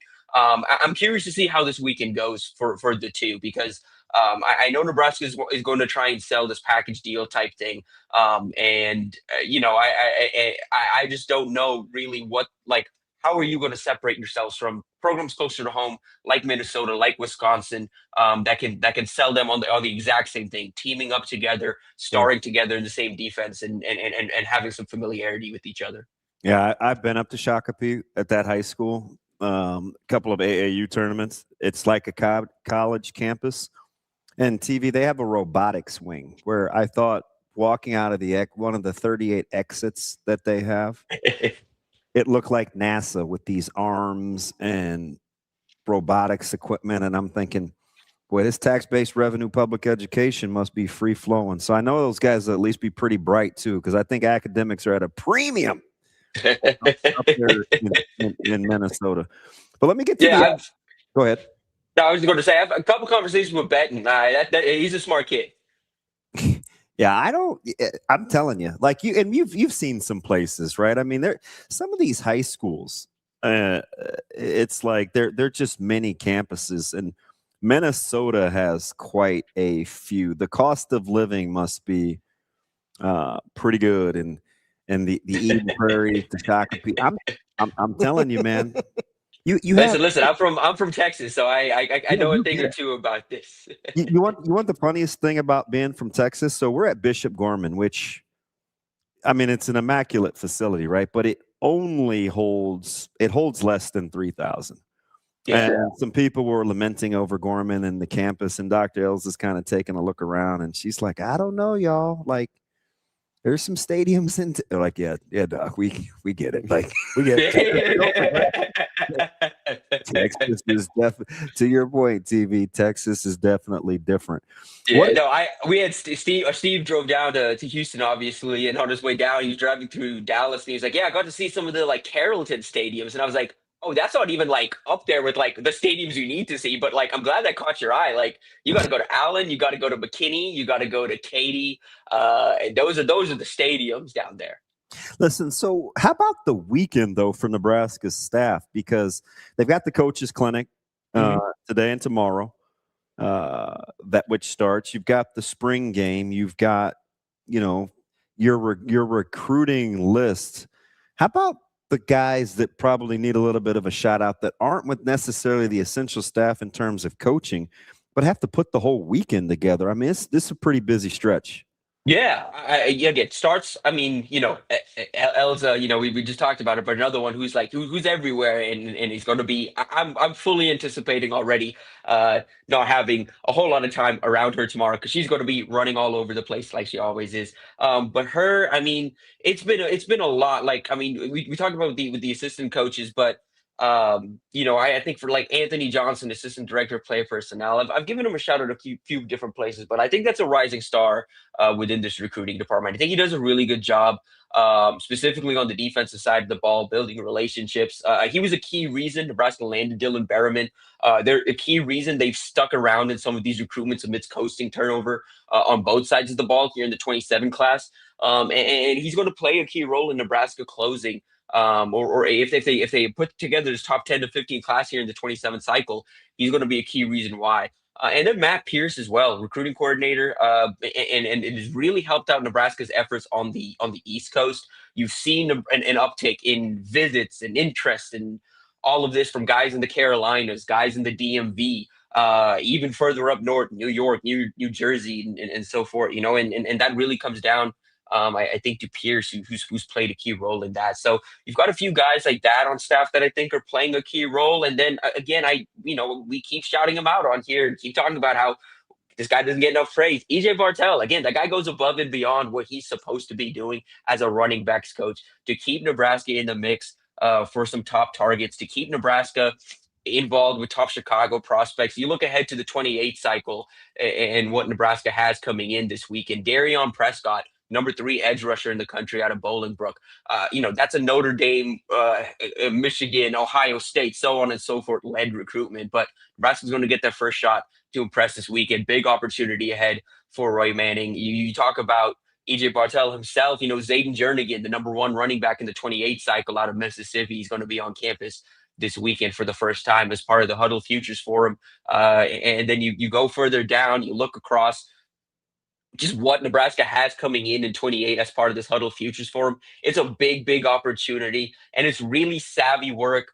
I think between Nebraska and Huddle to once again get this event set up in Lincoln, and this time have it coincide with the spring game where Nebraska is going to have, like last year, the Huddle Futures Forum last year was a really big opportunity for Nebraska in 27. It got guys like Ahmad Hudson and Mark Matthews and Juju Johnson, Jalen Hill, so on and so forth on campus for the very first time, and gave Nebraska kind of a jump start in some of those recruitments. This year, like I mentioned, Darion Prescott, Zayden Jernigan, Giovanni Tuggle back on campus, the number 3 safety in the country. You have the number 4 defensive lineman in the country back on campus, the number 6 defensive lineman on campus for the very first time, the number 3 linebacker in the country, Jameer Miles, out of the same high school, Carmel Catholic, that Trey Taylor played at the last 3 seasons, on campus for the very first time. I think Nebraska has a big opportunity there to make a big jump in that recruitment. You have Tayon Lawrence, number 7 defensive lineman in the country, back on campus. You have the number 7 offensive tackle in 28 cycle, the number 8 edge rusher, the number 6 quarterback, number 10 defensive lineman. It's impressive. It's deep. I was talking to you yesterday a little bit about, whatever, and I'm looking at Foster. This is his first time here this weekend, but he's coming with Azir Waddell, and I'm thinking to myself, how convenient, right? Like, let's make it work. You're my guy. Their first time down there. I mean, for interior line, offensively and defensively, you can tell it's intentional. Yeah, I mean, and then you also look at what Nebraska is doing this summer. We still don't. I'm expecting we're going to get a Boneyard tournament once again this summer. But they have a padded 5-man, a big man camp here in June that they're going to host. I think for the first time, at least under Matt Rule. But again, that's just intentional, and what you should be doing as a Big Ten program is the focus on the trenches. I think you see. This feels like the impact of Jeep Wade, Lonnie Teasley, and Corey Brown, like old heads kind of on both sides of the line that know what they're looking for on both sides of the line. And I'm encouraged by it personally. Tim, you mentioned kind of in passing there, Ahmad Hudson, I believe was originally supposed to be here this weekend, now no longer because he's participating in another event, which didn't necessarily bother me a ton, but I was curious. I know LSU has been sort of a factor in this recruitment. Do you think the hiring of Will Wade has any impact on Ahmad Hudson and whether or not he ends up at Nebraska? We'll have to see how this plays out. I've had a few people reach out about it since the Wade hire happened. And ultimately, I think it's going to be if you're looking from a pure on-field, on-court situation, down the stretch is going to be tough to beat out Lane Kiffin and Will Wade as a package duo. I think that what those two are capable of, with I think what LSU is about to do on the financial side of things to make sure, like, hey, we're making sure this guy doesn't leave the state. But that said, You listen to Ahmad, you listen to his mom, and you talk to them about their process, what they're looking for in a program. And if so far Nebraska, I think, has presented themselves as the best overall all around situation as the program that will look out for him on and off the field, that will develop him and make sure that he is, and put together this itinerary and make sure that he is well positioned to be a star 2-sport athlete at the University of Nebraska, and that he's well taken care of when he's not on the field and on the court. But will it matter? I don't know. I mean, he's an LSU legacy. LSU was the first offer for him. LSU now has an offer out to his little brother. They want to keep him closer to home, and I expect from the basketball side of things, which has been pretty, like, that's the part of this for LSU, like something where I thought Nebraska really started to create some separation from LSU was the effort put in by Fred Hoiberg and the basketball staff to make this a true almost 50-50 recruitment, where you've got football pulling some weight, you've got basketball pulling some weight, and both of them are recruiting this guy in tandem. LSU, it had been primarily the football side of things that had been the focus, and this opportunity of, hey, just like Trey Green, you can go play basketball too. The thing is, I think Ahmad Hudson's a better basketball player than Trey Green is, and I thought there could have been a chance that And there was at some point there was at least some feelings within the Hudson camp that it was a bit disrespectful the way LSU was talking about him or approaching his basketball recruitment. I don't think that's just going to be the case anymore. I think Will Wade fully recognizes what a talent this is. I think Will Wade has recruiting chops, and I he's going to sink his teeth into this recruitment. Will it what I'm going to be curious to see ultimately is from a pure personality standpoint, you can't have any more different duo than Will Wade and Lane Kiffin on one side and Fred Hoiberg and Matt Rule on the other. Yeah. Real quick on that. This is sort of about Ahmad Hudson, but not necessarily specific to him. Like the LSU situation's been pretty messy, right? Especially on the basketball side. Like they hired a coach before they even fired their other coach. Like the athletic department in general has been really messy with the governor getting involved and everything. Is that something recruits generally care about at all, or does it move their needle? Like, because from the outside, it's like, this is super weird. Like, I'm not sure I'd want to be involved there, but obviously, money talks, home state talks, like there's other factors.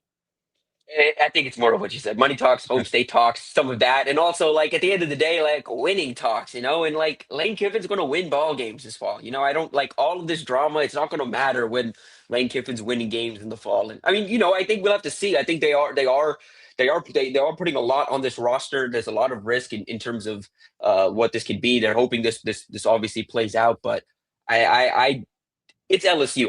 It's a program that they live in this. You know what I mean? They live in the circus. This is just what they do. We got Lee Summit in week 2, man. So I get a chance. I'm gonna go.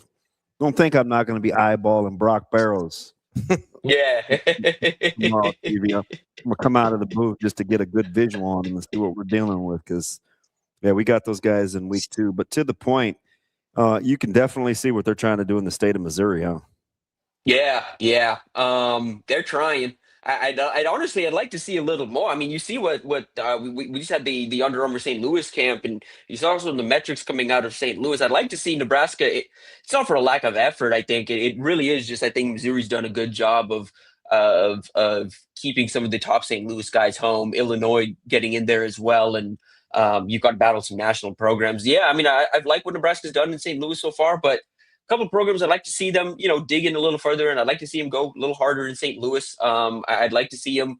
I think St. Mary's High School. I really like the Kinston Miles kid, the running back out there. And then in 28, they have an offensive tackle in Darius Smiley, who I think is an intriguing offensive line target in the next cycle to know.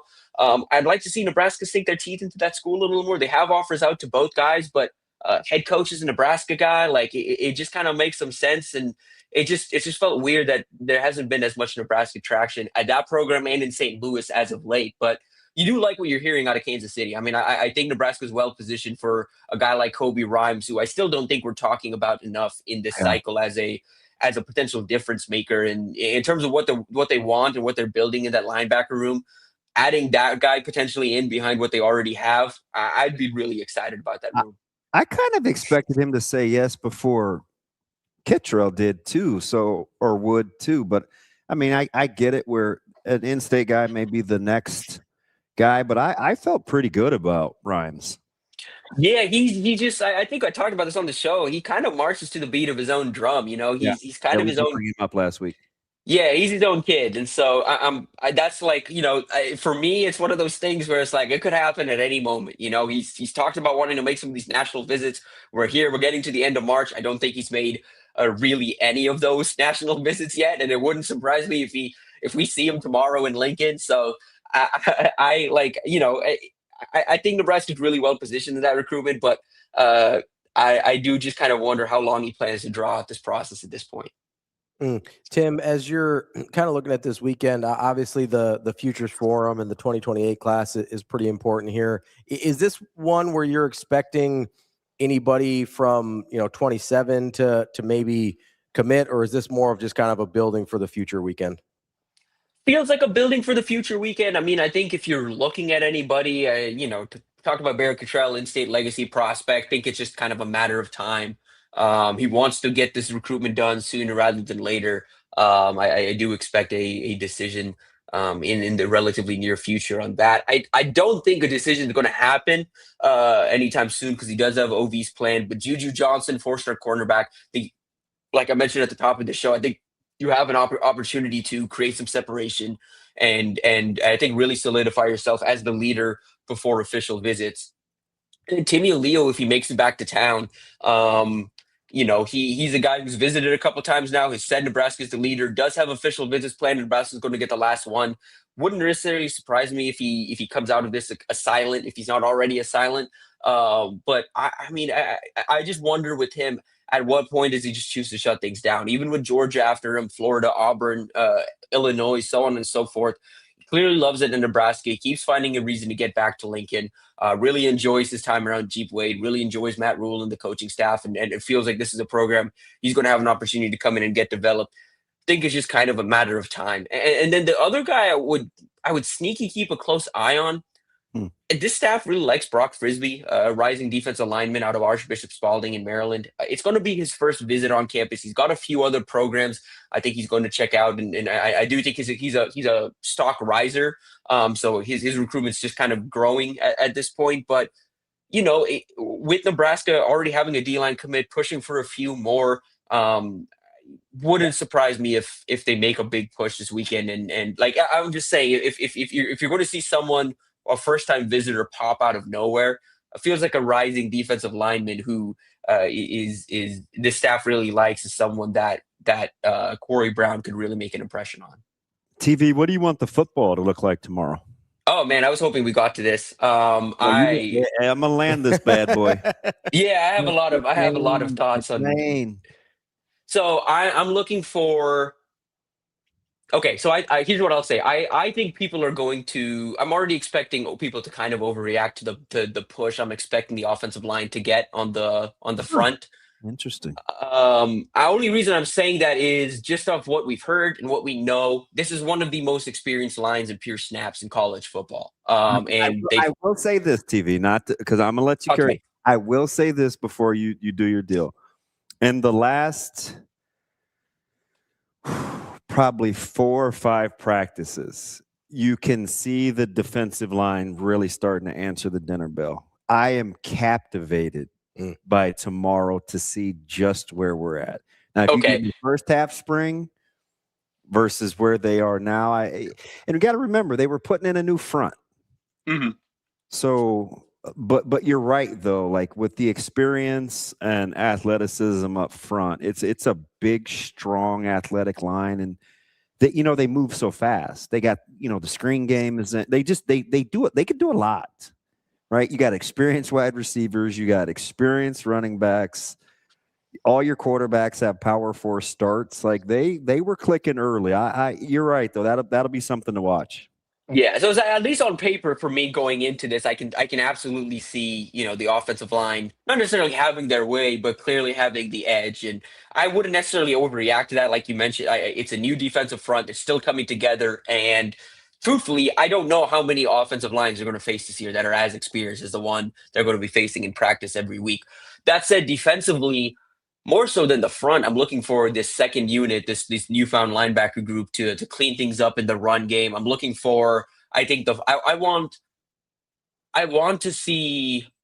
I'm expecting, with this defense, with this offense, relatively vanilla. I think that's a fair expectation with what we have. And like defensively, I think there's going to be some mistakes. There's going to be some lapses. It's a new system. They're still installing. This is going to be an ongoing process. But what they have input so far, I want to see mastery of it at all 3 levels. I want to see, okay, are these guys playing fast? Are they playing loose within this new system? Does it feel like these guys know what to do at all 3 levels? I felt like there were times, especially towards the end of the year last year, where it kind of felt like Nebraska was just kind of throwing shit at the wall in terms of fitting the run. Mm-hmm. I want to see it not look like that in terms of fitting the run. And I want to see in pass coverage as well. I'm just going to be really curious to see who kind of sticks out in the secondary because they have so many bodies back there. Yeah, the rotation, and they'll tinker with kind of who works with who in the secondary too. So it'll be pretty fluid, I think. I'll give you a guy if you're interested in the second level. Mm-hmm. I think I'll say this. I'll give you a guy I think to watch that I'll be curious to get your thoughts on, because I think he's on the come. Watch Pierce Mooberry. Let's go. Ooh, okay. Oh, I saw him in the video yesterday, and I was like, "Oh, he's looking good. He's looking good." Listen, watch Pierce Mooberry. that's my guy. I mean, he is a violent SOB. And his legs aren't even really back to where he's gonna be. Zero Kool-Aid. I'm just telling you, keep an eye on Pierce Mooberry. Yeah, we might need to pull some receipts if he has a good day, because I feel like this show, us three have been pretty. Only ones. I have been carrying that water for years. And I'm trying to be objective. I am, because I do want to be right. Yeah. Right. So, but I'd rather be right than well liked. So I'm gonna keep it a buck. All right. Like I'm just telling you, man. Like I've watched this thing all spring with him, and he just and guys have been shuttling in and out, with like health and stuff. And he would be a guy, because trust me, I played with him. Mm-hmm. You don't want to miss practice for, because if he's practicing, He'll take your job. and you're not, Yeah. he's gonna make you uncomfortable that he's not getting more reps. He's that kind of dude. I don't like what the ceiling or the future is. I'm not saying. I'm just telling you. He looks like a guy that's on the come. Yeah, Nobody will be talking about it. Nobody will be. I'm just telling you. You like ball. You like fitting in the back seven, and you're good with the second. Watch Mooberry. Yeah. Yeah, and I remember in high school, like my big questions with him were just the growth, and then just to transition down to the second level, because he played in so many different spots. But you could see the body strength from him in high school. I remember watching his junior tape, and like even from the safety spot, like he'd hit a guy and it was going backwards pretty consistent. Like he was a thumper in high school. So the violent side of it doesn't surprise me. I've been pleasantly surprised at how much weight he's put on, and how well that's come on for him. Because I know there was some concerns on my end, and I know there were some people that were talking for him. But I peek behind the curtain. I talked with some scouting folks of like, is he a guy who we could maybe bump into a potential like 4-star late in the cycle? And one of the holdups was he had really skinny wrists. And they were like, they weren't sure about his growth potential because he had really skinny wrists. It hasn't been an issue. He's grown. So, but just a peek behind the curtain as to why he wasn't able to get his 4-star late in the cycle. Yeah. I mean, his dad's a pretty good sized dude. Yeah, he's a thick dude. I understand he's kind of lean looking. I understand some concerns about the frame, but we are going to have to pull receipts, because I've been honking for that dude since before he got offered at Nebraska. I came to you when he was a sophomore, and I go, hey, what do you know about Pierce Mooberry? Yeah, that dude can ball. Yeah, dude was high pointing balls, catching them on our heads. Like, that dude is a great football player. I know it hurt you to say that, because you knew I was going to react that way. So that's how you know. I don't want you happy. That's how you know he actually believes it. Because if he was on the fence at all, he would not have given me that right there. I hesitated. I hesitated because I knew I was going to be honk, honk, honk, honk, honk, honk, honk, honk. Can I toss out another name real quick? Yeah. I'm going to be really curious to watch in that crowded secondary. He's a guy who's been here for a bit. Just kind of wonder if this is the year. Jeremiah Charles. Good pull. Yeah. Safe. He was on my top 5 of guys to watch in the spring that would make a name. Safe. Yeah. Yeah. Somewhat safe. Yeah. Safe. That's and it will surprise some people, because I think he was kind of left for dead. Yeah. Yes, that's the thing. That's where I'm at on it. I just think some people are just like, oh, just a guy in the room at this point. But like, no, like, hey, like, listen, there's still guys are still competing for playing time. Jade, and I'm telling you, TV, he's an easy guy to cheer for. He's resilient. He's tough. He stopped being so squirrely. Like, he bounced back from, some setbacks. He's healthy. He survived being benched, which most people today can't do. Against UCLA 2 years ago. Mm-hmm. And it's just like, he's a guy that I'm pretty proud of. Yeah, that's good to hear. I like him. So it's, he's one of those guys that always speaks, and He's good-natured. He's highly competitive. You know, he hears about the Odoms, and he's like, yeah, whatever. Like he's just matured. Yeah. And again, if you want to talk developmental stories and what this could look like down the line, like that's a story where it's like, hey, you know, people have been asking for this program to develop guys and proof of development or whatever. Jeremiah Charles will be one of those guys because you look at what he was in high school and what he was when he got to Nebraska and what he might be by the time his career is done and what he's capable of being by the time his career is done. Just think that's something to keep an eye on. I'll tell you another guy just because I don't where I wasn't wrong. It's just better than I thought, at least right now. I'd be curious to see what you think of Jamal Rule. Yeah. Yeah. His tape was good. His tape was good. He's running different than he did on tape. That's my big debate this week has been like, which running back are we going to be talking about the most? Because I kind of wonder if it's going to be Jamal Rule as the flashy new toy that people are like, oh, look what we got. Like, you know, because it's a freshman who's a bit older for the cycle and stuff. But I was also wondering, go ahead. I hate to shape your opinion. Just do with this what you will. Yeah. So the shiny new toy, they all have their strengths. It's a really good room. Like, color me impressed. I told you the best run of the spring I may have seen could have been by Connor Booth, right? Like I'm just if I'm for perception's sake. Rule may jump out at you because he runs the most different from everybody else. So don't necessarily be distracted by that.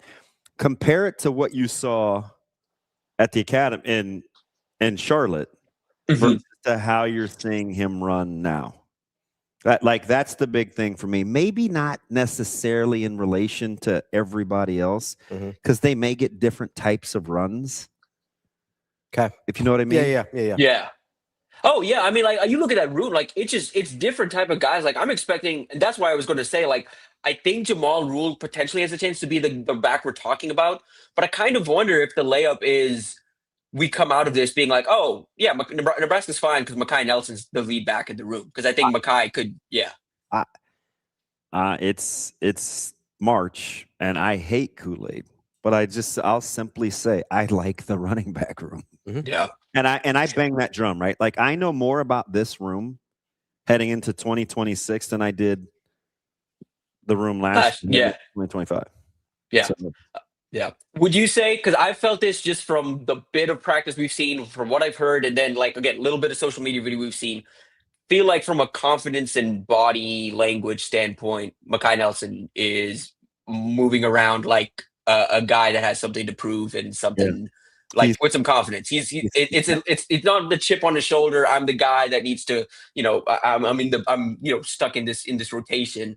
It's I'm here to play now. Like I'm the guy. Big barrel chested. He's really fast. He's violent. He has a guy on his heels. I'll tell this story because Jess told it. So I'm just reiterating. We were at a practice one day and Mosey ripped off a pretty sweet run. And there's only two. She's kind of off about 10 yards from me, 15 yards from me. I'm only standing next to Coach Snow. And it's like 3D. So Mosey's running at me. I'm in the end zone. It's kind of a long run. He's got the good ball technique. And he gave one of these to me. TV. He's running and he breaks free and he looks dead at me and he's like, and he just waved. It was so sweet, like I got chills.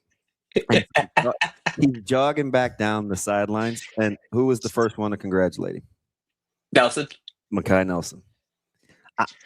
For me, because I've said this since I've been doing this job, for however many years, double digits. Being able to root for people. When you can root for people, when it's and it may be at it may be at your expense, that's when the magic happens. Yeah, and he was the first one to celebrate with Mosey, and I just was like, all right, man. When the room gets that kind of juice, and you already have a coach that can control that room. You got good things. Yeah. Behind an experienced line. Yeah. I'm excited to see what that room looks like tomorrow. I kind of like it's going to be my story later today, but like, I just kind of think that whatever narrative about Nebraska's running games. Yeah. Like that's a surly, mean bunch. Rules all business. Booth is the consummate tough guy, and Mosey's just trying to fight everybody. Ives was left for dead. Yeah, like it's a confident bunch. Yeah, the whatever narrative there is about the running room, I think it's going to be my story later today. I think it's going to be dead by the time we get past this weekend, and maybe it comes at the fault of a lot of hand wringing about Nebraska's run D. But I think there's going to be enough back and forth where we'll just see how it goes and let things play out. But ultimately, I do think Quiet Spring. Now that we're at the end of this, I think a Quiet Spring's been good for this team. It's fantastic.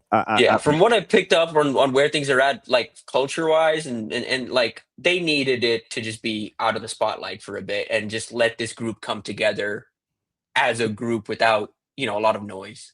And it's good for everybody, TV, because with the talk of the offensive line and the running backs have been pretty okay, and Calandria and the quarterbacks and Kalen's, like they all have their little buzz, right? We heard about the receiving group and Gilmer and Clark, and quietly though, those guys on the back end, if they're like they have been and they'll bring some juice tomorrow, it will be highly competitive with those guys in the secondary, because they know they better have some lead in their ass when they come to fit in the run game tomorrow, or they'll have to find something different to do.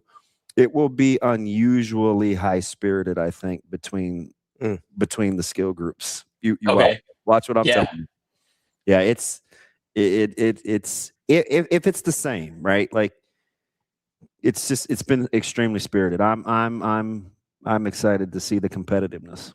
Yeah, I think the question is going to be how this all, like Rule said, how this translates in front of a crowd. Because we've seen this before where guys shrink in front of a crowd or whatever. But I'm going to be excited. I want to see some ball being played. So I'm kind of itching. I texted Steve this morning. I was like, look, I'm kind of itching to see some guys hit each other. Yeah, and believe me, they went. I couldn't believe they got in pads Monday, Tuesday. Yeah, that's what Rule said. Oh, did he? Yeah, in his presser, he goes, they went Monday, Tuesday pads. Oh, good. I can see. Yeah, okay.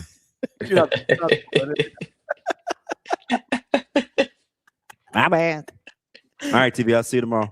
All right, we'll see you tomorrow. Yep.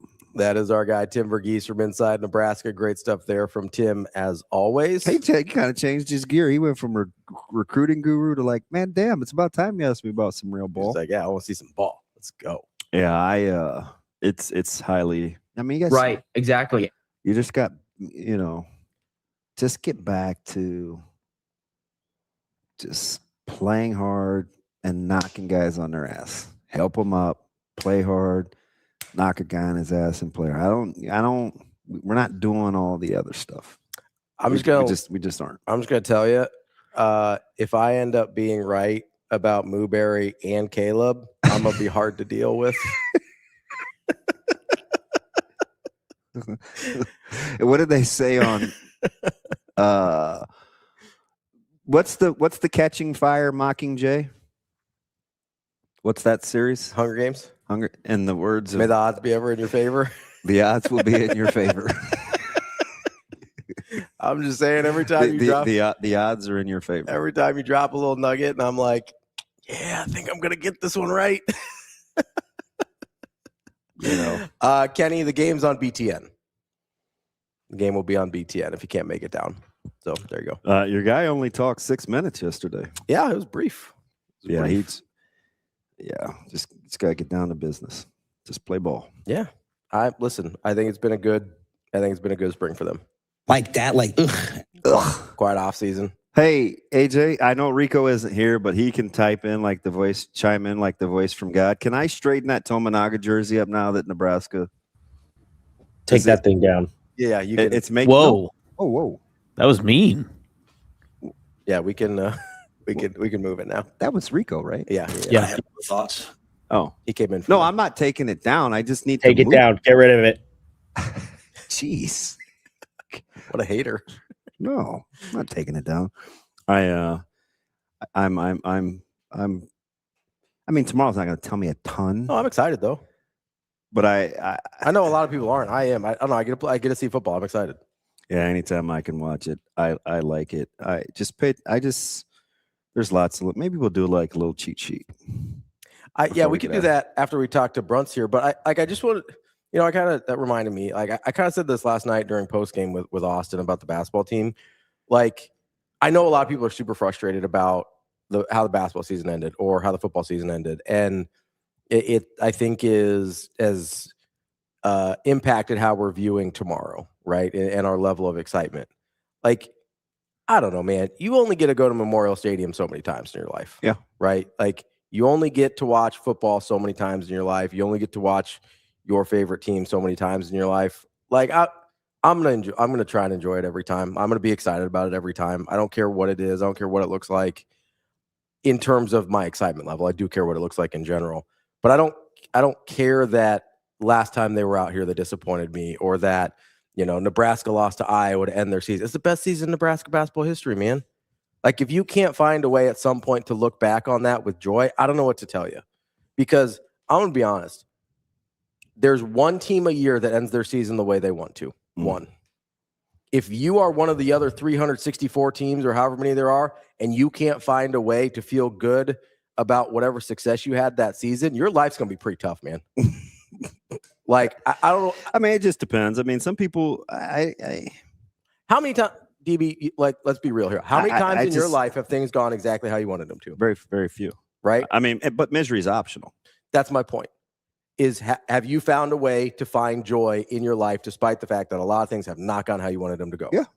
Right? Yeah. Like, that's my I point. mean, shit, I'm here. Yeah, that's the joy, right? I mean, I don't even recognize what buck. Just gonna leave me hanging. I'm here. Like, you gotta find, like, I get that it sucks to lose to Iowa. I do. I get that it sucks to end the season the way Nebraska football did. I do. But Nebraska's played in 2 straight bowl games. That's something that we took for granted for a long time. And I can find joy in that. Nebraska won 28 basketball games this year. Yeah. 28. They only lost 7 times. That's a great experience for a basketball season, man. Like, it's okay to be disappointed. You got to find a way to look back on it with a little bit of joy. Yeah, it sounds good. It might not be today. I get that. It might not be today. I'm not even going to sit here and. It might not be today. I get that. You just, until you get another crack at it, it's hard. It is. I get that. I mean, not to get too personal here. Your head coaching stint at Northwest didn't go the way I wanted to go, right? No. Is there anything you find joy about during that time? Absolutely. See? Yeah. Like, could not have really gone worse on the football field, right? Fielding 25 guys, but raising our team GPA. Go me. You found places to find joy in that. Correct. Right? Like, it's a non-negotiable if you're going to go through life with any kind of pleasant disposition or with any type of winner's mentality. Well, it's my favorite thing, right? Just because you always have been doesn't mean you always will be. Yeah. Just, it could be to the good or to the bad. That's the thing that bothers me about the Iowa owns us thing. I get that that's how it's been for a while. Doesn't mean that's how it's going to be going forward. I'm not willing to resign myself to that fact. I'm just not. Need a new starting point? What do you mean? To start with having success. Yes. Yeah. The next crack you get is baseball. I mean, I don't think volleyball's lost a set to Iowa in like 10 years. So you got baseball coming up, and then it'll be football again. Yeah. On a very ominous Black Friday. I just so every team that gets that title, like Sweet 16 team that is known for that, they're probably going to have the loss because Iowa's going to be the Elite 8 team. So I mean, you could look at it that way. I do think though the Sweet 16 is kind of like it's the sacred line of demarcation. It is. It is. That's the first line that matters. Like winning a game. So you're good there. Yes, it is. And listen, I know this is really easy to do. But if you had told any Nebraska fan before any season ever that they were going to make the Sweet 16, they take it, no questions asked. Yeah. Full stop. Right? And you'd be like, hey, you might lose you could even tell them you're going to lose in the most excruciating fashion possible. Because I think for a lot of people last night, that's what it was. Losing to Iowa when you led for 38 minutes in the Sweet 16, I think was the most excruciating way to possibly be eliminated from the NCAA tournament. You could tell them that was going to be the case, and they would still take it. Really, really probably bad example, but it's like having a dog, right? Like the dog is the greatest thing in your life, and like you cherish it and all the memories that you have. But like when eventually that dog's time comes, it's like the hardest moment of your life, right? Like it's the toughest thing you possibly do. But then, years later, you look back on it, and it's again only positive memories. You don't remember the bad parts. You don't remember the bad part at all. So yeah. It took me, I think that's a great example, Austin. It took me about a year after Tally died, who was like, that was my ride or die. Like, it's still pinned. Yeah, it's my pinned Twitter. It's been over 2 years, been 2.5 years. And like I've told people this, like, I don't think I'd still be here if it weren't for that dog. I'm just being dead honest with you. Oh, because of the yeah. Yeah. That's, Yeah. And so like I don't think I'd still be here if it weren't for that dog. So when it was her time to go, like that killed me. And you know what? It took me about a year, but I do nothing but smile when I think of Tally now. That gave me an incredible decade, and I would take that trade every day of the week and twice on Sunday, and I'll do it again 100% of the time. Right. So, and not to get too like sentimental here, but it's the same. Like I have to operate that way because every day I wake up, I'm a type 1 diabetic and it sucks. And you know what? I still believe there's going to be a day where I wake up and I'm not type 1 diabetic anymore. I 100% believe that I will be cured in my lifetime, without a doubt. I've believed that since I was a kid, and they told me when I was diagnosed that it was going to be 5 years to a cure, and that was over 30 years ago, and I believe it today. And I look at these trials and say, hey, this person's been functionally cured of diabetes, and this person, and like even before that, I believe I'll be cured in my lifetime. What has been will not always be. And if you can do that in sports, you can learn to do that in other things. So yeah, if I believe that I can wake up one day and not be a type 1 diabetic, yeah, I believe we can wake up one day and beat the hell out of Iowa. Doesn't bother me at all. Let's take a quick break. That's DB. I'm Ravi Lulla. We got Michael BRUNTZ coming up next.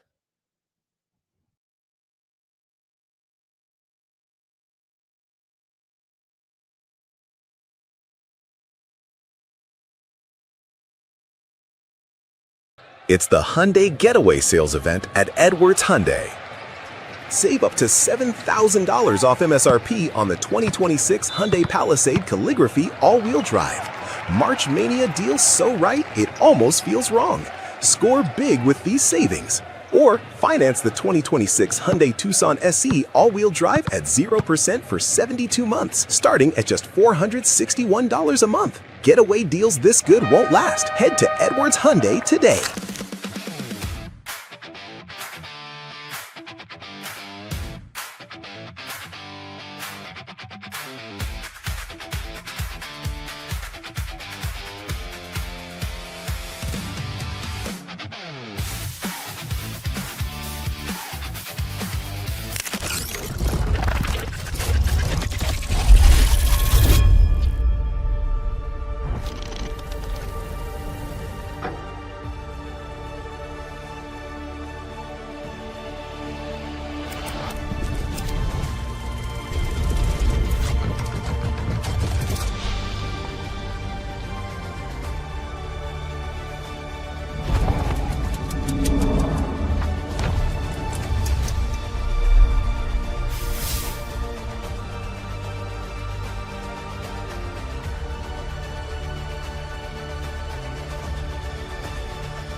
Building depth, we have built, Claude's going with the twos as a true freshman. He's got a long way to go, but the progress is there. Sledge has gotten a bunch of reps at center because Jake Peters has been out this spring. Brock Knutson's got a bunch of tackle. He's actually gone He goes back to back. He gets a lot of extra reps. He's gone guard with group and then tackle with a group. So a lot of guys get a lot of reps, but still got some guys out. Be glad to get Gunner back here this summer, and it's something that with spring being early, it's great because football won't start. It won't stop now. I mean, we can still do stuff with them in April and May. Under the rules of a couple hours a week, and so that's what I'm excited about. Hey, it's not done Saturday, so football's not going to stop for us up front here.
Welcome to Hurrdat Sports Live. The recruits?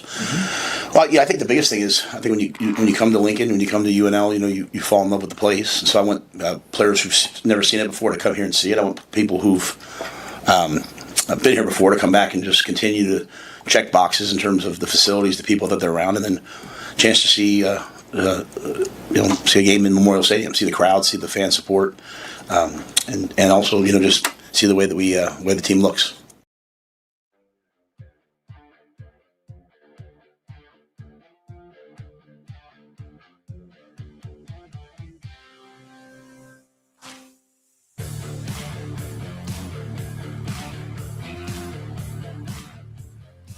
Welcome back, Hurrdat Sports Live, presented by Next Gen Mail Medical. That's DB. I'm Ravi Lulla here at Hurrdat Sports HQ, reminding you, give our friends over at Next Gen Mail Medical a call, 402-614-9700.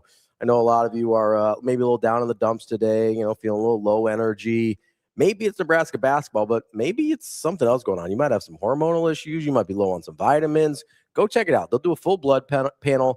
Make sure you're where you need to be, not just with your testosterone and things like that, but they want to get a good picture of your overall health. Maybe part of the reason you're so down in the dumps isn't just because of basketball. Maybe something's going on with your body and you need to get it right. Next Gen Mail Medical can help you out the way they've helped me and DB out as well. Get a little, a little pep in our step, a little vitamins, a little peptides. Feels good. I just was there yesterday. Yeah? Yeah, I'm out of, I got the Zeus. You out of your Sarah Moylan? Nope, good there. I need some 500 and you're 157? Nope, I'm good on the Penta. What's the one that I've got to go slow? Oh, she wrote on there. Was that the NAD? Yeah. Yeah, the NAD. So, but yeah, and I must have flinched yesterday for the.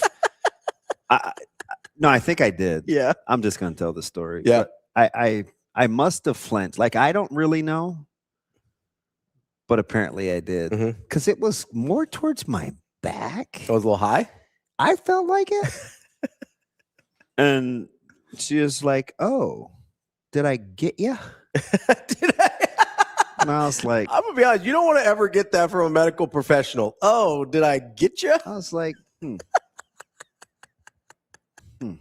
Is it because I asked you for Band-Aids, but I said they were cheap? Yeah, she's like, "Oh, well, they didn't stick." You want some cheap Band-Aids? But I did like the fact that they tear half already, so they're already open. Oh, nice. Yeah, that helps. Yeah, cuts. But who cuts those? Like the person that has to do that? Yeah, that would be tedious. Yeah, it's got to be a little but rough. It didn't stick. I mean, worst place for two cuts. That's tough, man. That's right on the fingertips is tough. Yeah, it's digging for my freshly. Yeah, Sarah. Exactly, Sarah Moylan. Apparently, I said penned and not pinned. That's all right. I knew what you meant. You didn't catch it. No, I didn't on that one. So I must not have said it. I thought that one sounded okay. I thought you were all right on that one. Thanks. You know, so you want to, we didn't get to this because we got right into basketball right away, but we got a minute here before Brunch joins us. So you know how our guy's always on delay? Oh, yeah. I will give you, so we're at $60, right? Yeah. I'll round you up to 100. Oh. And I'll only lose 20. Are you talking about me? Yes. You're talking about the story I told you? Yes. Oh, geez. So I'll only take 20 back and I'll round you up to 100. So you get 2-1 there. Okay. If you can guess the story he told me, what it was about, doesn't have to be the story itself, but what subject my guy was on delay on from yesterday that he told me as soon as I walked in this morning, as we were walking in this morning. Yeah, but it was an off air, so I didn't want to tell it on air. God, 2-1, I would take every day that ends in Y, but the range is so huge. I will tell you, it is a thing he said on air yesterday that he then told me the story off air this morning. But I think I've told Damon this before. Shane, don't spoil it here. Damon, as your financial advisor, I would say that this is not a deal you want to take. I'm not going to take it. Way too broad of a conversation that they're trying to loop you into. What was it? Wooden shoes. Oh, Lord. I would see. He hits me just out of nowhere. Right now, we ask. We're walking in and he goes, so the reason I was thinking about the wooden shoes, and I was like, oh, what are we doing, man? The first thing this morning, Shane, when I was dropping the whole Holland and as I'm walking through his hula berry Geppetto? cloud, like so the reason I was talking about the wooden shoes, I was like, what? Says the guy wearing the backwards hat. And I'll be honest, I still don't know why he was thinking about wooden shoes compared to what we were talking about yesterday. who got on you for wearing the backwards hat? Mitch? Mitch did, yeah. Mitch. Okay, can we go back to the hula cloud again? We need to bring that up because I don't know if Shane realizes this, but I know there's like a path of Shane that you can follow by scent. Yep. If you go, I can follow it to the back of the lot now here at HQ where I can tell where Shane has been because it's like, yeah, it's like cloud scent cologne or perfume. Yes. It's all I'm right. more of a Shane. sausage guy though. It's totally fine. Don't even be mad, buddy. The booby part sounds way better though. I don't remember what that was from. There you That's go. from Friday Night Lights. Friday Night Lights. Yeah. Oh, yeah. Did he say B or P? Booby. I said booby. Like Miles. Oh, I was thinking boopy like Miller. Oh. The booby part sounds way better though. No, booby like Miles. And believe me, a guy that says PP should not be talking, but booby is equally as childish. And I get it. I said PP and tinkle.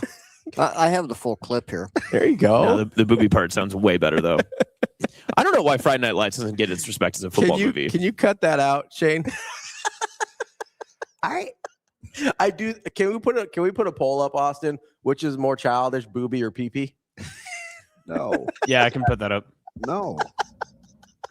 My Twitter's locked though. It got hacked. So I don't. No, it didn't. He's lying because he put some nonsense out about what he would do if Iowa won, and now he's trying. Yeah, to you're supposed to be running naked from Sydney. I didn't say naked. I did not say naked. Do not change this. It's already bad enough. Where'd I get naked? I don't know. In an Iowa singlet. Well, we're talking boobies, so I mean, and peepees. So what was the question? What's more childish? Yeah, what's more childish? Booby saying booby or peepee?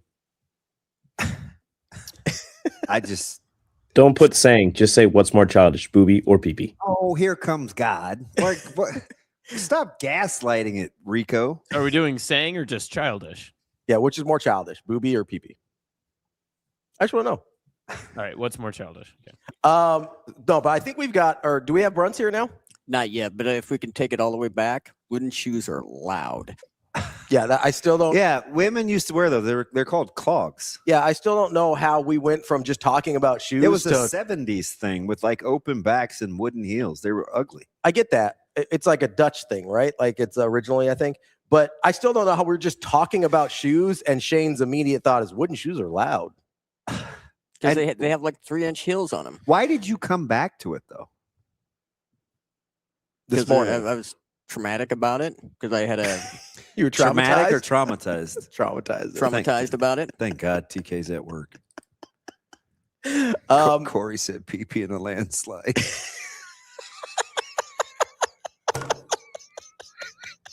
Took my love and he took it down. Climbed the mountain and you turn around. Do you think BRUNTZ still wants to join the show? He's here. BRUNTZ is. I asked if he was here. And He just got here. He just got here. He crazy. He knows it's a lot of foolishness. I'm glad he's up and at him. Let's talk to Michael BRUNTZ. Let's get to our guy, Michael BRUNTZ, Husker 24/7. What's up, BRUNTZ? How we doing? Not much of the why is PP on your thing here? I missed all of that. Because BRUNTZ, you have kids. No Yes. context is that. We're just gonna ask him a question. Okay. Which one is more childish as a term? Booby or pee-pee? Probably PP. I think I'll go PP. That's tough. Don't cut that. I think I'll go pee-pee. Yeah, that's definitely getting cut. Yeah. Anytime you say don't cut that, I know. there's It's a 100% chance Shane's cutting it. That's fine. So the context here is DB likes to tell people not to be pee-pee tuckers, when we're talking about games and stuff. He doesn't want them to Like you don't have to turtle up, just embrace it. Yeah. But DB has very unique filter on what words he likes to say and doesn't like to say. And so he uses pee-pee in that context. Like bad for me will be SHITTY. I don't just say the one syllable word. Unless you're really mad at me about talking about schedules. Yeah. And I'll say ass. Like that's about the extent of it. Which, not describing Paul Skeens taking the bump. Did you have that on your bingo card yesterday while you were waiting Just for the getting Huskers? shelled? Was like Paul Skeens Pitching BP. WBC to like give a 5 2/3. Did you guys see how it happened though? Like he wasn't getting much help. Like no. They were playing soccer. Yeah, that was Pirates defense, but no, I didn't. I expected him to be around, and for an hour or so at least, and that didn't happen. It's too bad. Dude, like I had to at least he's human though. Yes. Right, because you're watching him like the WBC, and since he's been in the majors, and it's like he's borderline untouchable. Yeah, zero learning curve going from college to the major leagues in less than a year. And BRUNTZ, those were all earned. Like, yeah, he's got work to do. Didn't somebody misplayed a ball in center, right? It got by him. Yeah, they only had one true error in the inning, but the misplayed ball didn't help. Okay. Yeah, I don't know. I mean, I don't know. I'll be curious to see like the WBC stuff, like if that throws guys off at all for the start of the year. Scooble. It did not. No, he only pitched the one game though, right? Yeah. But I've wondered that like during that whole thing, like how does that affect guys to start the year? I don't know. Lineup. Are you excited? Are you excited for today, BRUNTZ? For baseball. For the start of the season? Yeah. For your A's in particular. Yeah, a little bit. They're playing in Toronto. I think they'll hit a little bit. I don't know if they'll pitch. They'll pitch away from Sacramento when they're not playing in a AAA park. But if you guys want to retire this year, just anytime Severino's at home versus away, that's your you could just hang it up. I think probably by September if things trend the way that they have. Could the A's win enough games for me to take a flyer on Kurtz to win the MVP? No, I don't think so. Enough people even see him play. Like I feel like that's probably do enough people read box scores anymore? Like I feel like that's how you have to kind of experience A's baseball nowadays is in the box scores, or like in the old days in the World Herald where they wouldn't even get the score in for the night before. Like I think that's basically how it is. So no, I don't think that'll that'd be a hell of a flyer. Not John Cougar Mellencamp Oscar territory, but pretty long shot, I think. Oh, good, nice pull. I mean, all right. We're gonna do this on Monday because we do it every year, and we got behind just with Nebraska's basketball season going so long. Who wins the AL East? Toronto. Who wins the Central? AL. Yep. Detroit. The West. Seattle. NL East.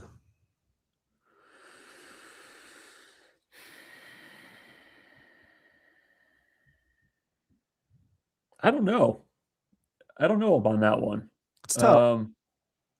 I mean, Schwarber apparently still is hitting home runs like it's softball. So yeah, I guess Philadelphia.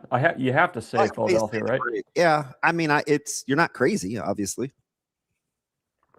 And no Weatherholt's not going to do what he did yesterday all season, although he is their best prospect. Who wins the NL Central? Did you see that game? 2 teams scored 6 innings in a run, and 6 runs in an inning. Both teams. I did not see that. It was a 12-run inning. That's something. I'll go Brewers in the Central. Oh, so the Brewers just aren't going to ever be bad when they're supposed to be, right? Because apparently not in the cards, no pun intended. Yeah, no, I'll go Brewers, and then the Dodgers in the West. Yeah, Dodgers in the West. Unfortunately, wow, just making assumptions here, huh? Safe bet or not that the Dodgers win 103 in the regular season. They always have a high win total, and they always rest guys.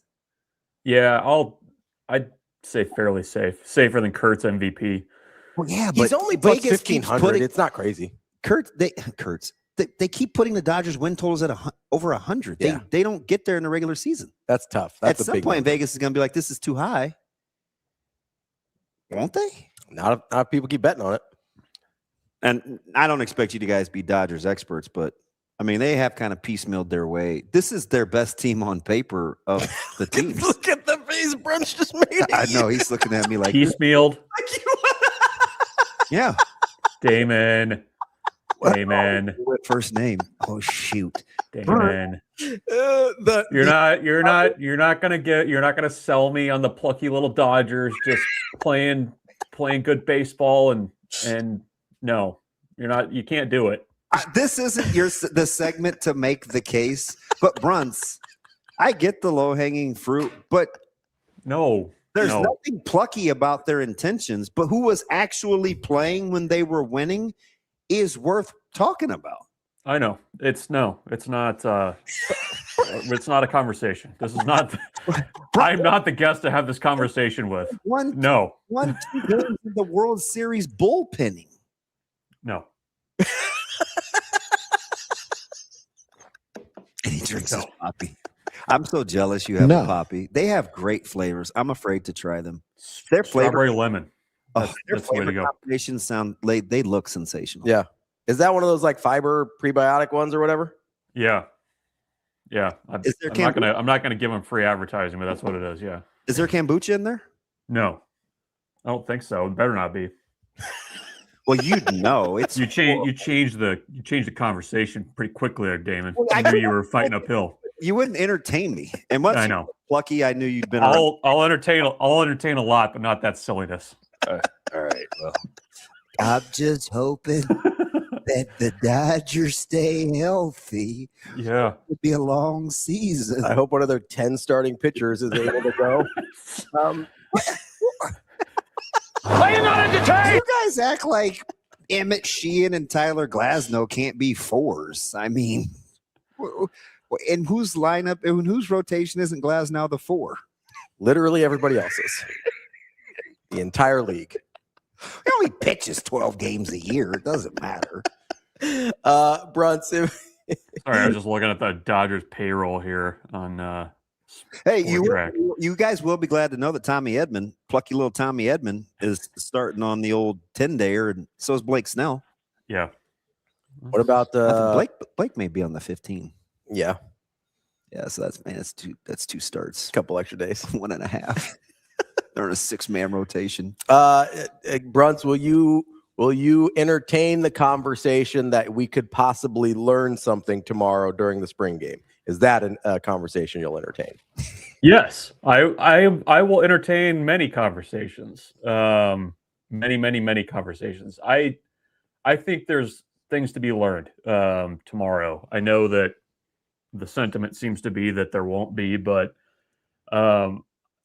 I'm eager to see what this defense looks like. You're going to have tackling. You're going to be able to see, what these linebackers look like, what the secondary looks like, and I think you'll be able to see some things. I mean, this is, with nowadays, I think with the roster turnover being what it is, and bringing in so many new guys, I mean, I think just seeing the new guys move around, and maybe how Nebraska looks different. I think that's something that you can certainly learn and take from tomorrow. So sounds like it's going to be like a game. I am kind of eager to see what this 4-2-5 looks like, especially with the linebackers and who they've brought in, and also if the defensive line can kind of hold up there into the deal too, because watching the offensive linemen kind of come through the media room yesterday and seeing them in the little bits of open practice that we got, it's not a small group. So I'll be very curious to see how that front seven kind of operates for Nebraska. Bruntz, are you happy that more of your friends will be able to sit with you tomorrow? Like I was really hoping to spread out, like get my whole row. I said on Monday, I said the beautiful thing about Husker hoops playing the way they were is, and when she said you were staying, is that I knew Nebraska would win on Saturday because I was going to come see you. Like it would have just been us and a couple of our close associates. We're at baseball availability yesterday. There were 3 of us. There were 3 of us, no cameras. It was like what? Where is everybody? And they're good. Yeah. No, the ranked Nebraska baseball team, and there were 3 of us, no cameras. It was like 2007 all over again, back the way it used to be. So, gosh, I want to ask a bit. Yeah, go for it. Hey, real quick though, because I want to get right back to football. Matter of time or health or both that Katzke's going to be a Sunday starter?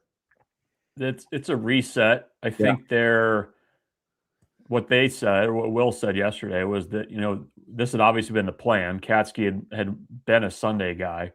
I thought what he said was interesting though, that as you kind of play it forward, does Nebraska have the ability to win the conference if you don't use Katzke on weekends more? Yeah.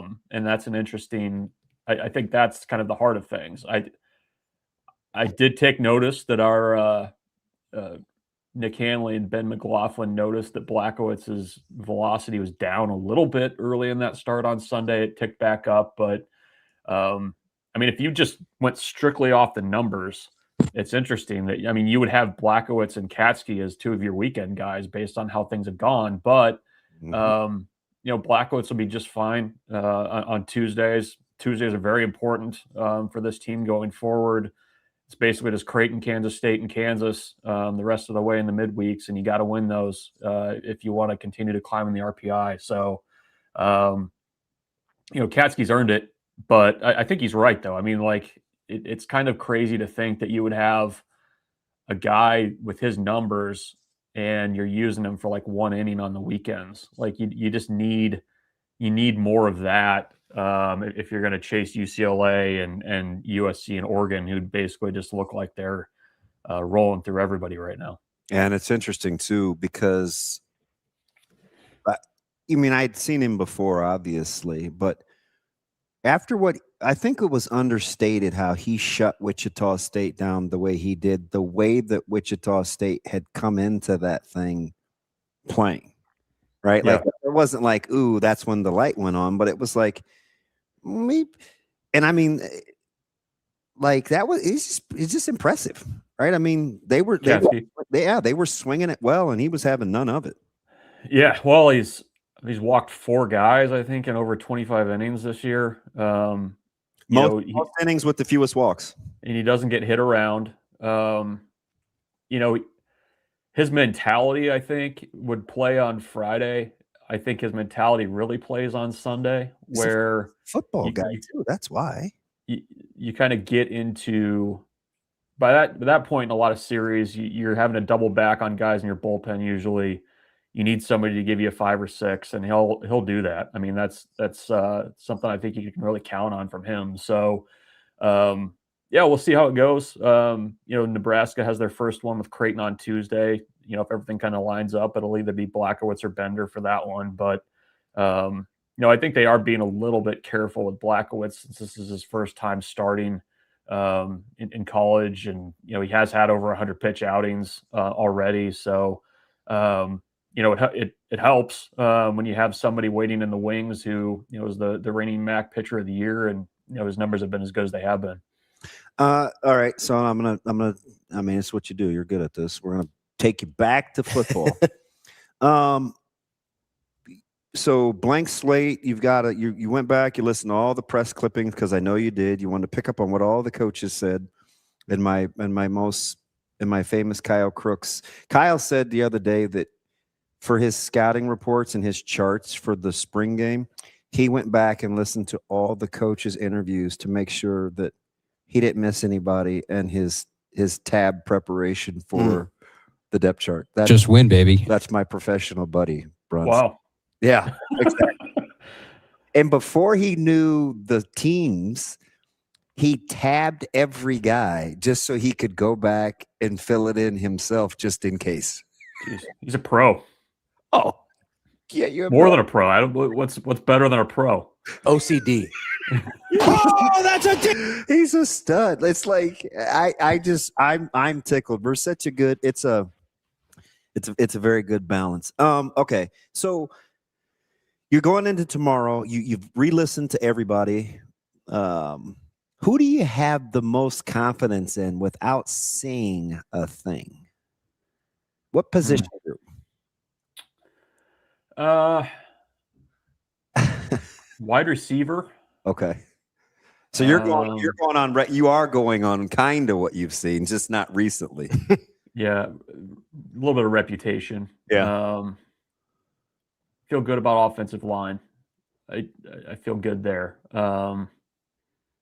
Okay. So your first two groups you mentioned are on offense. Are you expecting the offense to shine tomorrow? I think it'll be fairly even. It's tough though too. Here's what I'm eager to see. You have a quarterback that on his own can extend plays a lot, and you're going to put him in a green jersey. Like how long are these plays going to run? Like, you know what I mean? Like, are we talking like 11, 15 seconds? Like, is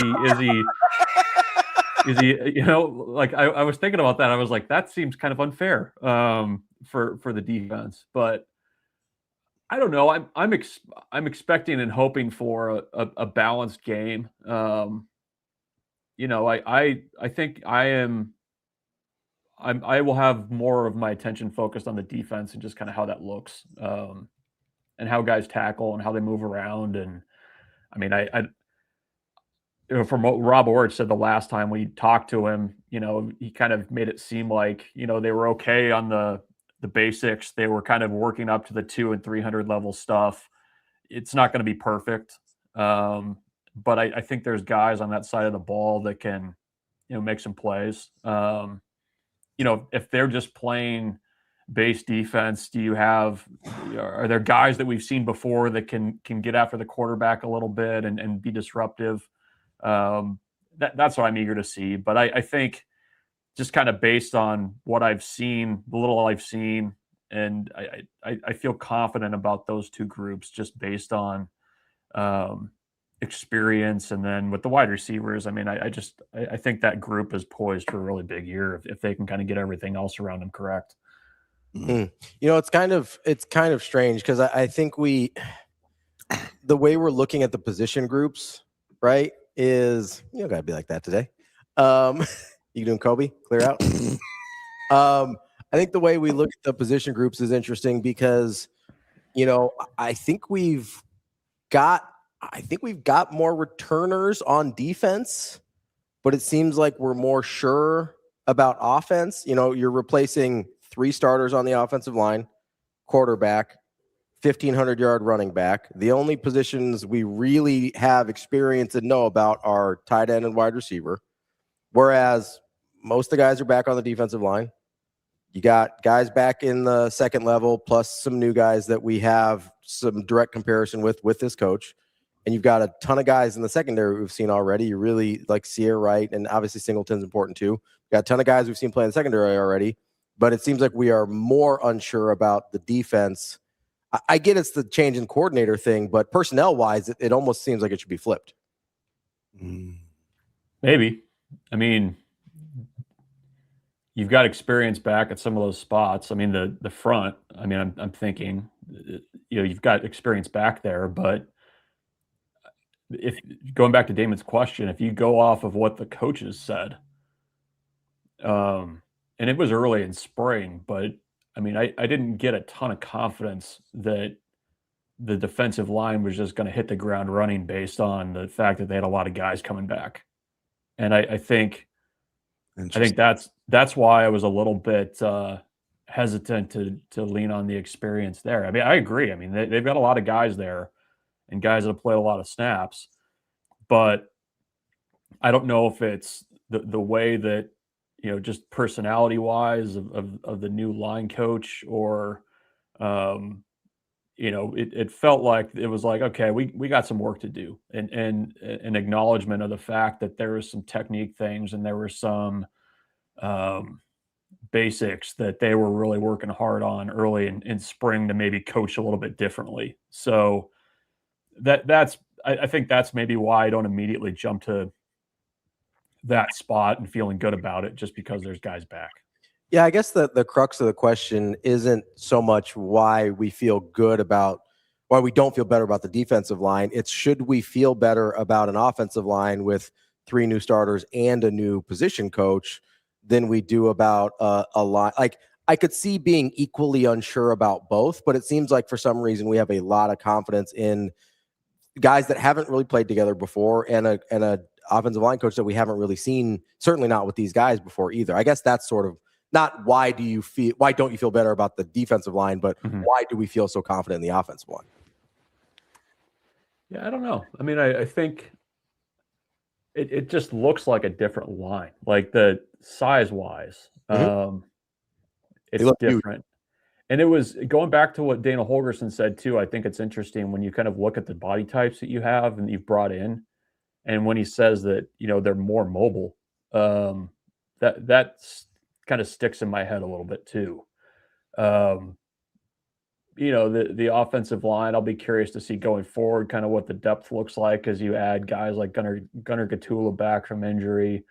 Sam Sledge has been working at center some with Peters out this spring. You've had Tyler Knack kind of moving around. Claude and Puma working with the twos. Very interesting. Jude Wade kind of dropped that one in there, and I was kind of like, oh, okay, that's something.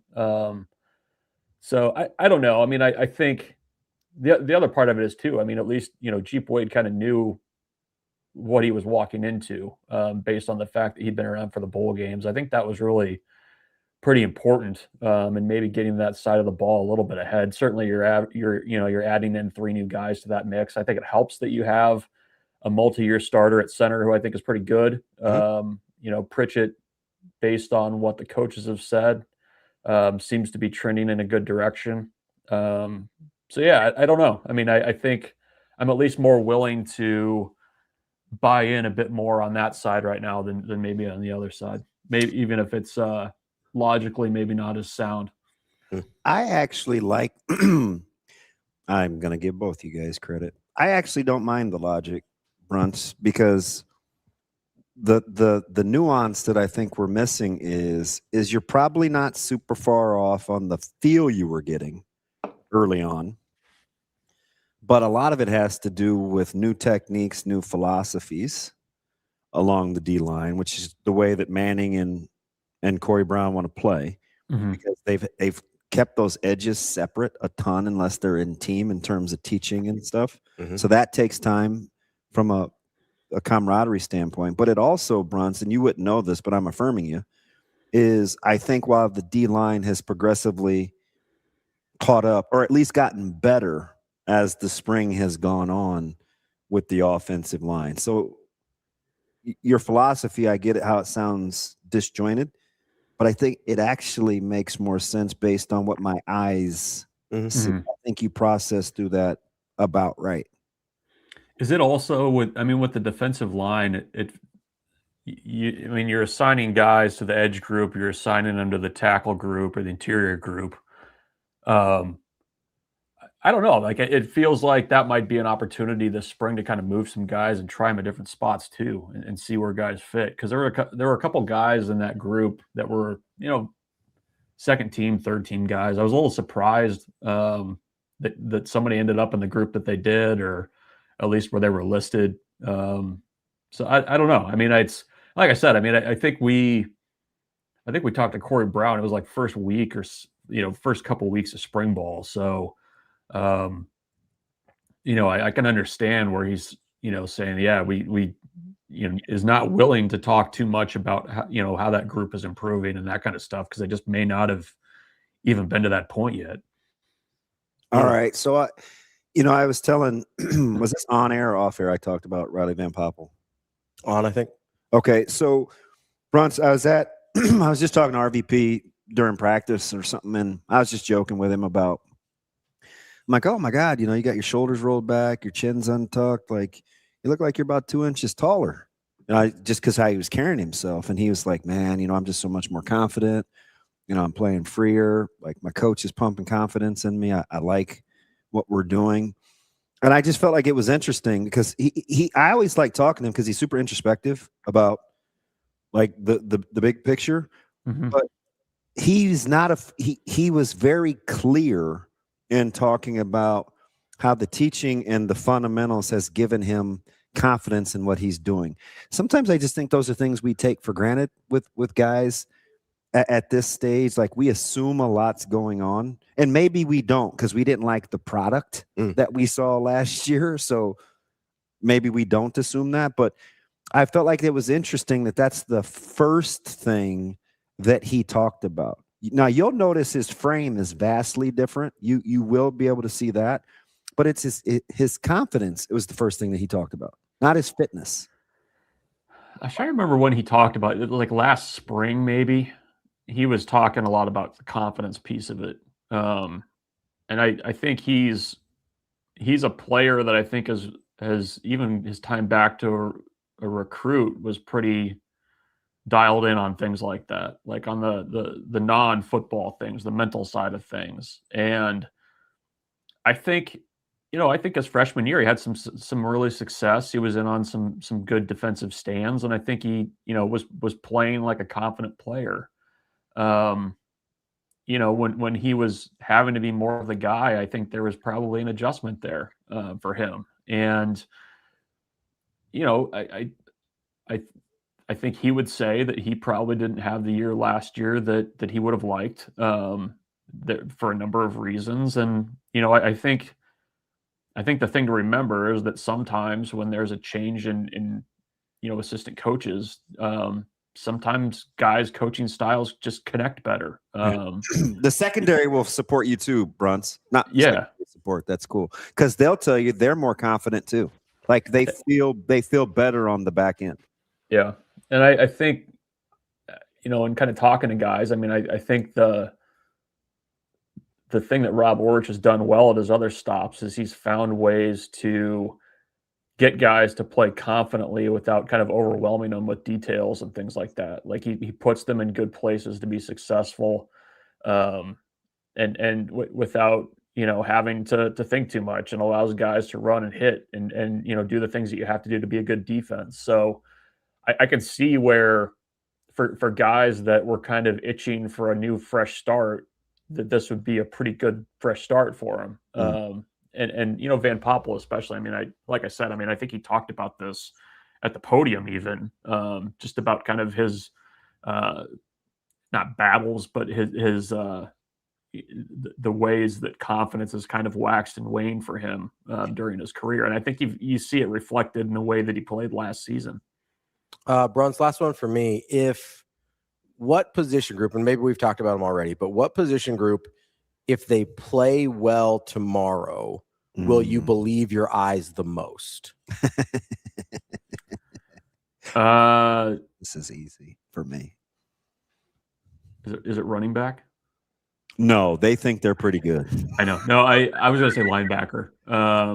Linebacker is the one for me that, like, I'm very eager to see what that the group of three of Chambliss, Foster, and Shavers looks like.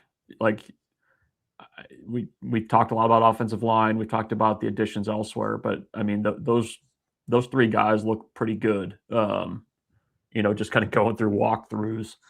If they're running around and making plays and the tackling looks pretty good tomorrow, I'll be willing to believe what I see. I think they'll be helped a lot if the mess in front of them looks a lot better than what it did last season. But those three, I'm really kind of eager to see what that looks like, because that group needed to be better last year. And I think they feel like they've got two really big difference makers in Chambliss and Foster in that group. Yeah, I wonder how many reps those guys will get from a health standpoint, because something's been bugging each of them. Chambliss has the toe, right? That's what he's been dealing with. Yeah, and a lot of the guys, I gave Ravi my dark horse to watch in that group was Pierce Mooberry. Mm-hmm. But I think the linebacking core was it's probably the only answer that you would trust your eyes on tomorrow. But who's 1A? It's not the only. I mean, I thought you were going to say what BRUNTZ said. I thought you were going to say running backs. DBs. Okay. They got their hands full. Yeah. So if the DBs play well against that receiver group, you'll feel good. They got their hands. They got to cover for 18 seconds tomorrow. So and listen, those running backs, the offensive line has been good. They're athletic. They get out in space now. So that's what I'm interested to see. You get those guys to the ground. You probably better trust it, because my gut tells me that the running back room is pretty good. Mm-hmm. You get those guys. Listen, Rule 1-on-1, Mosey 1-on. Shoot, the teams Nebraska was playing against weren't getting Mosey to the ground 1-on-1. My man's does not like to be tackled. Like, I mean, Ives was converting 100% of his third and shorts, right? Like, those guys have been. This ain't just Nebraska that has struggled with some of these guys. It just hasn't been in a meaningful enough way for us to trust it. Yeah. But the proof says those guys don't go down easy.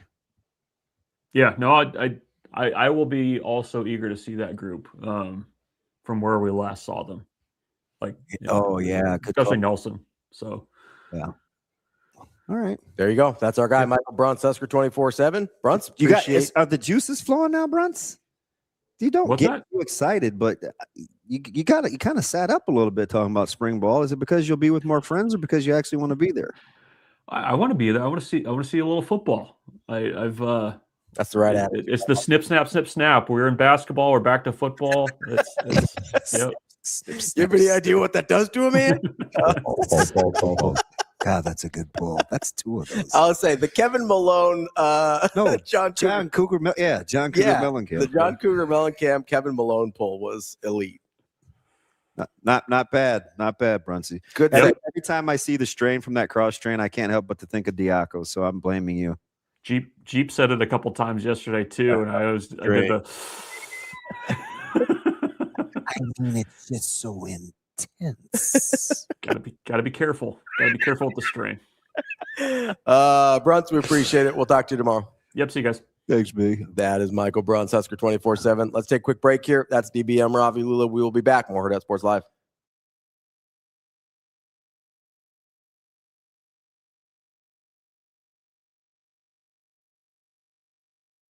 March into savings at Edwards Nissan. Lease the 2026 Nissan Rogue Platinum starting at just $339 a month. A premium ride at an unbeatable price. Drive away with more this spring. or save $2,650 on the 2026 Nissan Pathfinder. Plus, finance at just 2.9% for 72 months. Don't wait. March into savings right now at Edwards Nissan. It pays to make the drive to Edwards Nissan.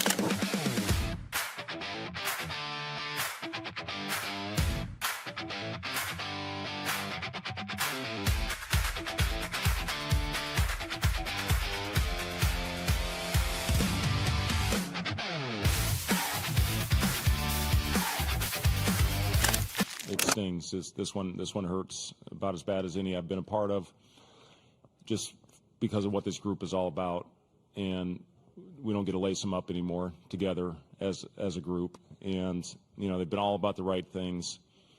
These guys will be a part of history of Nebraska basketball forever for winning the first NCAA tournament game, getting to the Sweet 16, most wins in the history of the program, highest ranking. It just did so many things to elevate our program, and I'm really proud of them. When the sting does wear off, which it will at some point, maybe, but these guys deserve a lot of credit for what they've done for Nebraska basketball. And when we come back, whenever it is for a reunion, we'll get to hang a banner next year, a banner that's never been hung in PBA, and we'll get invited back someday. Hopefully, I'm still around. But these guys, with their kids, will be able to come back and talk about this season.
Welcome to Hurrdat Sports Live. And the young man you see in the Nebraska football helmet is Jack Hoffman.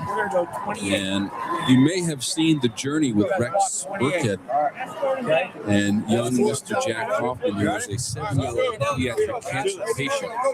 He led the team out of the tunnel for the Wisconsin game. And that right there, number 22, one of the biggest Nebraska football fans. And how about this? He gets to walk out with the team and take a snap. This is really quite a moment for this young man. Oh, I tell you what, this is what it's all about. It's outstanding. 7-year-old Jack Hoffman, again, a pediatric cancer patient. Oh, I like that stance. You see that? Look at him. Looks like Damon Bennett. Yeah, ready to go. So he'll get the handoff. I am hit. It is Hoffman running laterally. He's got a puller. To the 35. Hoffman to midfield. Hoffman, second level. He's got another gear. They are not going to catch him. Jack Hoffman to the end zone. Husker touchdown. Oh, there truly is no place like Nebraska. That is outstanding. Welcome back, Hurrdat Sports Live. That's DBM Ravi Lulla here at Hurrdat Sports HQ. Who was that guy on the commentary there? I don't know. Way back in the old BTN days. Back in the day? Back in the day. You know? I'm old, man. Nah. I'm old. Well, what year was that? 2013? 12 or 13? When was that, Shane? When was that, Shane? It's been a minute. Thank you for that. That's helpful. Damon. Yes. Did you know that it has been a conversation with some of the new people of Hurrdat Sports Office, your age? Really? They People are don't know how They No, wouldn't they did guess not. I was that old? No, the original guess was, and you'll love this, 33. I said, God. well, that would have been great if he was 0 playing in, those days. 0. I'm a 0, all right. That's interesting. Yeah. I'll say if I had no context for how old you were, Yeah. I would guess in your 30s. Huh. I would guess we were about the same age. No, you're exactly right. If I had no if I didn't know the math of when you played and so you have to be a certain age in college. Like if I didn't know the math and I just saw you randomly, I'd be like, that guy's probably about my age. I think it's because they think I'm a child. I think it's all about my maturity level. You think it's because of the pee-pee? All right. That was an insane sentence. Hey, So you think remember- it's because of the PP? Do you remember? And it was during the 9:40 hour. The first time Verzal heard me use that term. Yes. He lost his mind. Yes. It was like he talked to me like a stranger. I was like, sorry, man. I know I was going to be frowned upon. You see Rico in the chat. Black don't crack, baby. Yeah, Rico. And then his sister, in true fashion, drops a couple of P-bombs yesterday, which is a word you'll never have to worry about me using. Never. Yeah. And she just rolled out with it twice. Yeah. You don't want Chuck Bednarik hand, you're going to let that baby rip. Oh, God. But you know this, though. Yeah. Super excited for tomorrow just because it is football. Like you said it best. It's You only get so many of these, we'll downplay it, and it's national champion in the off season, and just win, and we have clearly started tucking because of the schedule. So we're just emotionally hedging. Yep. Yeah. But just emotionally hedging. I'm rocking with tomorrow. I'm excited, man. Like it's football. You get to see I don't know. This is what we do. Like this is why we do this. You know what I mean? Like I want to watch. I don't care if it's spring. I don't care if it's summer. Like you're gonna tell me you're gonna put a clock on you're gonna put a clock and a scoreboard. If I can pay attention to fall baseball, I can certainly watch spring football. And 2 teams on the field. Like you're talking to the guy that loved summer league basketball.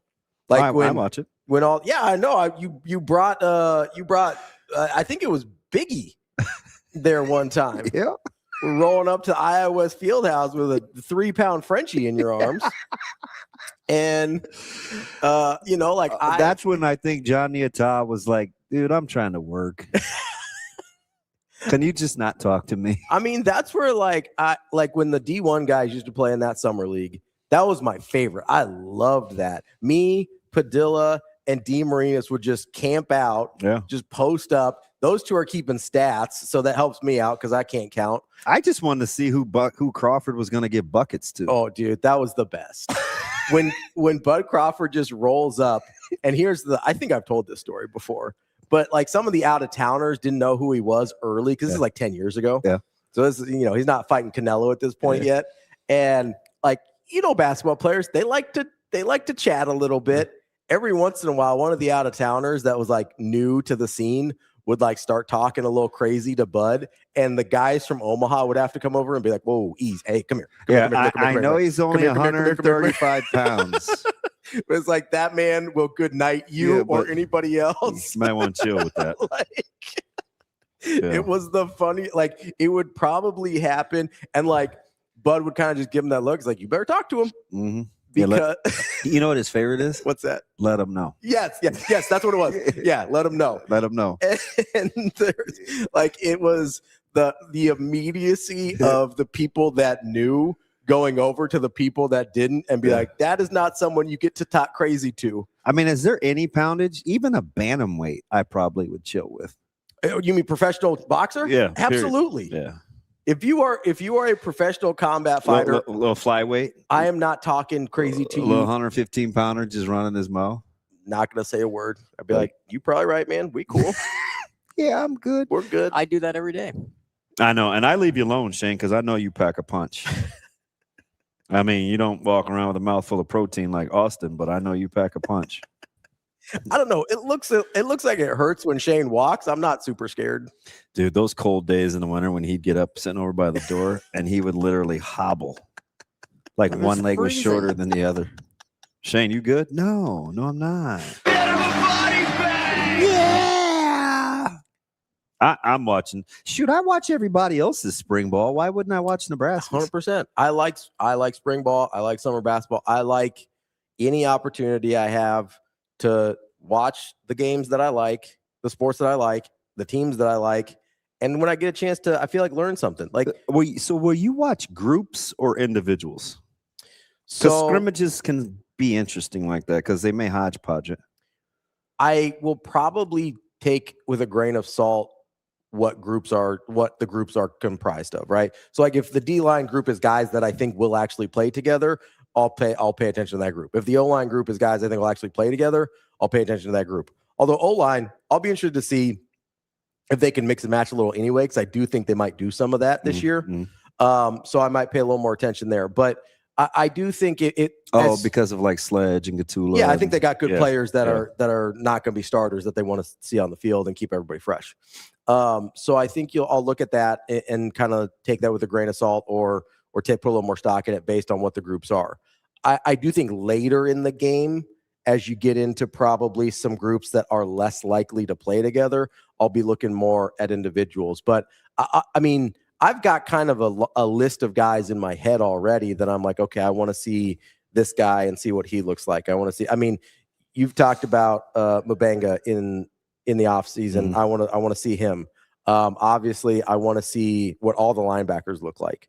You know, I've got an affinity for Muberry. I also have an affinity for Shavers. I think Shavers can be really, really good if he gets in the right system and is fully bought in and can get where he needs to be. He actually looks undersized next to some of those guys. Dude, Chambliss is big. He's smaller than Foster. Really? Yeah. Foster's the biggest. Like Chambliss was way thicker than I thought when we saw him on the podium. Yeah. He was pretty big. But you know, and then in the secondary, I'll be really interested because I don't know what groups I think are practical to play together yet. Yeah. Because there's too many variables there. So there it's probably going to be individuals for me. But I'm excited to see. I feel like there's always stuff to learn when you go out and play. Because if for no other reason, I want to see who is just kind of about that life. You can tell, like, there's certain guys, regardless of sport, that when you roll the ball out, that are, if they go hard all the time, regardless of circumstance, I'm about that guy. Yeah. Right. Like, I don't know. You've seen us. It happens in basketball a lot because a lot of guys are real casual. Even good players. Yeah. The ball gets rolled out there real casual. They're kind of just, dancing with the ball a little bit and like putting up really high jump shots, whatever. It is what it is. But like when you check it up and then guys lock in, like I want that guy. Yeah. Right. So I feel like you can learn that in spring. I feel like you can learn that in summer ball. You can learn that in fall baseball. It's about, guys being competitors. And I hope, I'm crossing my fingers. We're crossing our fingers in the camera here. It's like Grigo. Or a guy like that, right? Like you just see and you're like, oh, yeah, at some point you're going to have to play him. Yeah. I'm hoping that we see a bunch of dudes tomorrow that are just competitors. And I think we will. I think that's the way they've sort of tried to put this team together. But that's the thing that I'm looking for as much as anything from a football-y standpoint. I mean, they're going offense versus defense. Yeah, like how many – he said they're going to go one-on-ones, like ones versus ones. Like I want to see how many guys out there look like they're playing against a real Big Ten opponent as opposed to a spring game, because that to me, I mean, we talked about this, I don't know, like a month ago maybe. Maybe it was 2 weeks. I have no concept of time anymore. But like how much just giving a shit matters. Like just guys that just play hard all the time. Yeah. Right? Like we saw it yesterday with Iowa. Iowa's guys just play hard all the time and they never let you breathe. Right? That's a thing that is I would argue that's one of the secret sauces with Indiana. Those guys play hard all the time. They're hyper competitive and they never let you breathe. That is a skill in and of itself that I think equalizes a lot of other things that we pay way more attention to. I want to see if Nebraska's gotten a little bit more of that over the offseason. I think they have, but I think we'll see some of that on the spring game. You want to go through some preliminary lines for tonight? Yeah, let's do it. What do we got? I want to give you Saturdays. What Okay. would you make Iowa and Illinois? Okay, I haven't looked yet. Iowa, Illinois by 6.5. It is Illinois minus the 7. Oh, that's pretty good. Purdue, Arizona. I'm going to go Arizona. I'm going to think they don't like how Purdue played last night. Arizona minus 7.5. Arizona minus the 6. Tonight. Upset alert or no for Duke? Yes. I already know what that line is. It's minus 6.5, right? 6.5, correct. Yeah, I think St. John's can win that game. Ooh, come down almost a full point. UConn, MSU? Michigan State, UConn. UConn still minus 130 on the money line. It's now 1.5. I think UConn wins that game. You like UConn? I think so. You have a Michigan State bias. A lot of people like Michigan State tonight. I've heard that. I've seen that in the chat a little bit. I think UConn is better. I think UConn's a better basketball team. That previous St. John's game was back and forth, though. With who? The St. John's game, the previous one, it was back and forth. I mean, they barely won it on the last play. Yeah. Upset alert or not? Michigan, Bama. No. Yeah, I have Michigan on upset alert. Do you? Yeah. I have Michigan on outright or by the line? Outright. What's the line? 9. That's the one that started at double digits, right? Yeah. That's a huge line. I don't know. That's, man. I get it. Bama can't defend. yes. At all. But again, like the Bama heater is really tough to stop. So And maybe I have Big Ten Michigan in my head. They look like they've played better in the tournament. I mean, I'm just factoring in competition. I put Michigan. I got Michigan on upset alert. so you know what is swaying me away from that right now is the fact that I went 2-0 yesterday. No, the fact that a team that I think we think is similar to Alabama in Arkansas, really good offensively, really good lead guard, but doesn't defend much, got absolutely boat raced by Arizona. And listen, I think Arizona is the best team in the country. I think they're better than Michigan. Bama can stress Mara, though. He will have to really move. Fair. He's going to have to really move. I just do not know how they will. It's the main reason why Texas couldn't go big last night. I know Charles was mad that Bogdanovich wasn't on the floor for an offensive rebound, but you have to be able to stop pick and roll. I have a really hard time thinking Alabama's I wonder how Texas fans feel about that. Going to get enough stops. Do you think Bogdanovich should have been on the floor? No, I'm fine with that. He's their biggest player. I get that. But, I mean, like, if you can't defend the way you want to with your biggest player, then he can't be on the floor. How about him making 2 free throws, though? That was crunch time. Stunning. He acted like he was supposed to, too. I mean, I appreciate the confidence, but, like, there's no way Sean Miller felt good about that. I've been in that position where you're out there and the last guy in the world you want at the free throw line is at the free throw line, and you're just like, dear God, please make one. Please make one. He knocked down both of them. You're like, miss the second one bad enough we can get an offensive rebound, please. This line scares me. I think it's too tight, man. Mm-hmm. I think they're begging you to take Iowa State. I need Iowa State. They're in my Final Four. Mm-hmm. Versus Tennessee. Yeah, but it's just 4. You know I don't like Tennessee. Yeah, I know, but I think you should, man. Gillespie's good. Amen's good. I don't love Amen. I really don't.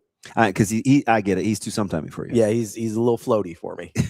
You know, he's floaty. Yeah, he just kind of flutters in and out of games. Like, oh, there he is. Oh, there he goes. You know, like you go stretches, forget he's on the floor, and it's like for a guy that talented, that probably shouldn't be the case. Yeah, I think I'm okay with Iowa State minus the 4 there. All right, so no upsets for you right now.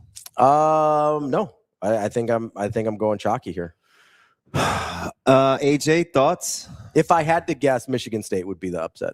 Oh no, I said St. John's. St. John's. Yeah. So you're not in on my Bama. No, in the East, I think the East could have the upsets in that region. I don't think there's any more. I have actually plummeted in our Hurrdat Sports poll too. Have you? Where are you at now? I think I can't even find me unless I'm missing me. I'm at like 150 out of 300, basically. God, all these Arizona people. I think you're above at me. 53. I am. Yeah. Yeah, that's horrible. I look so good. 52, 53, somewhere around there.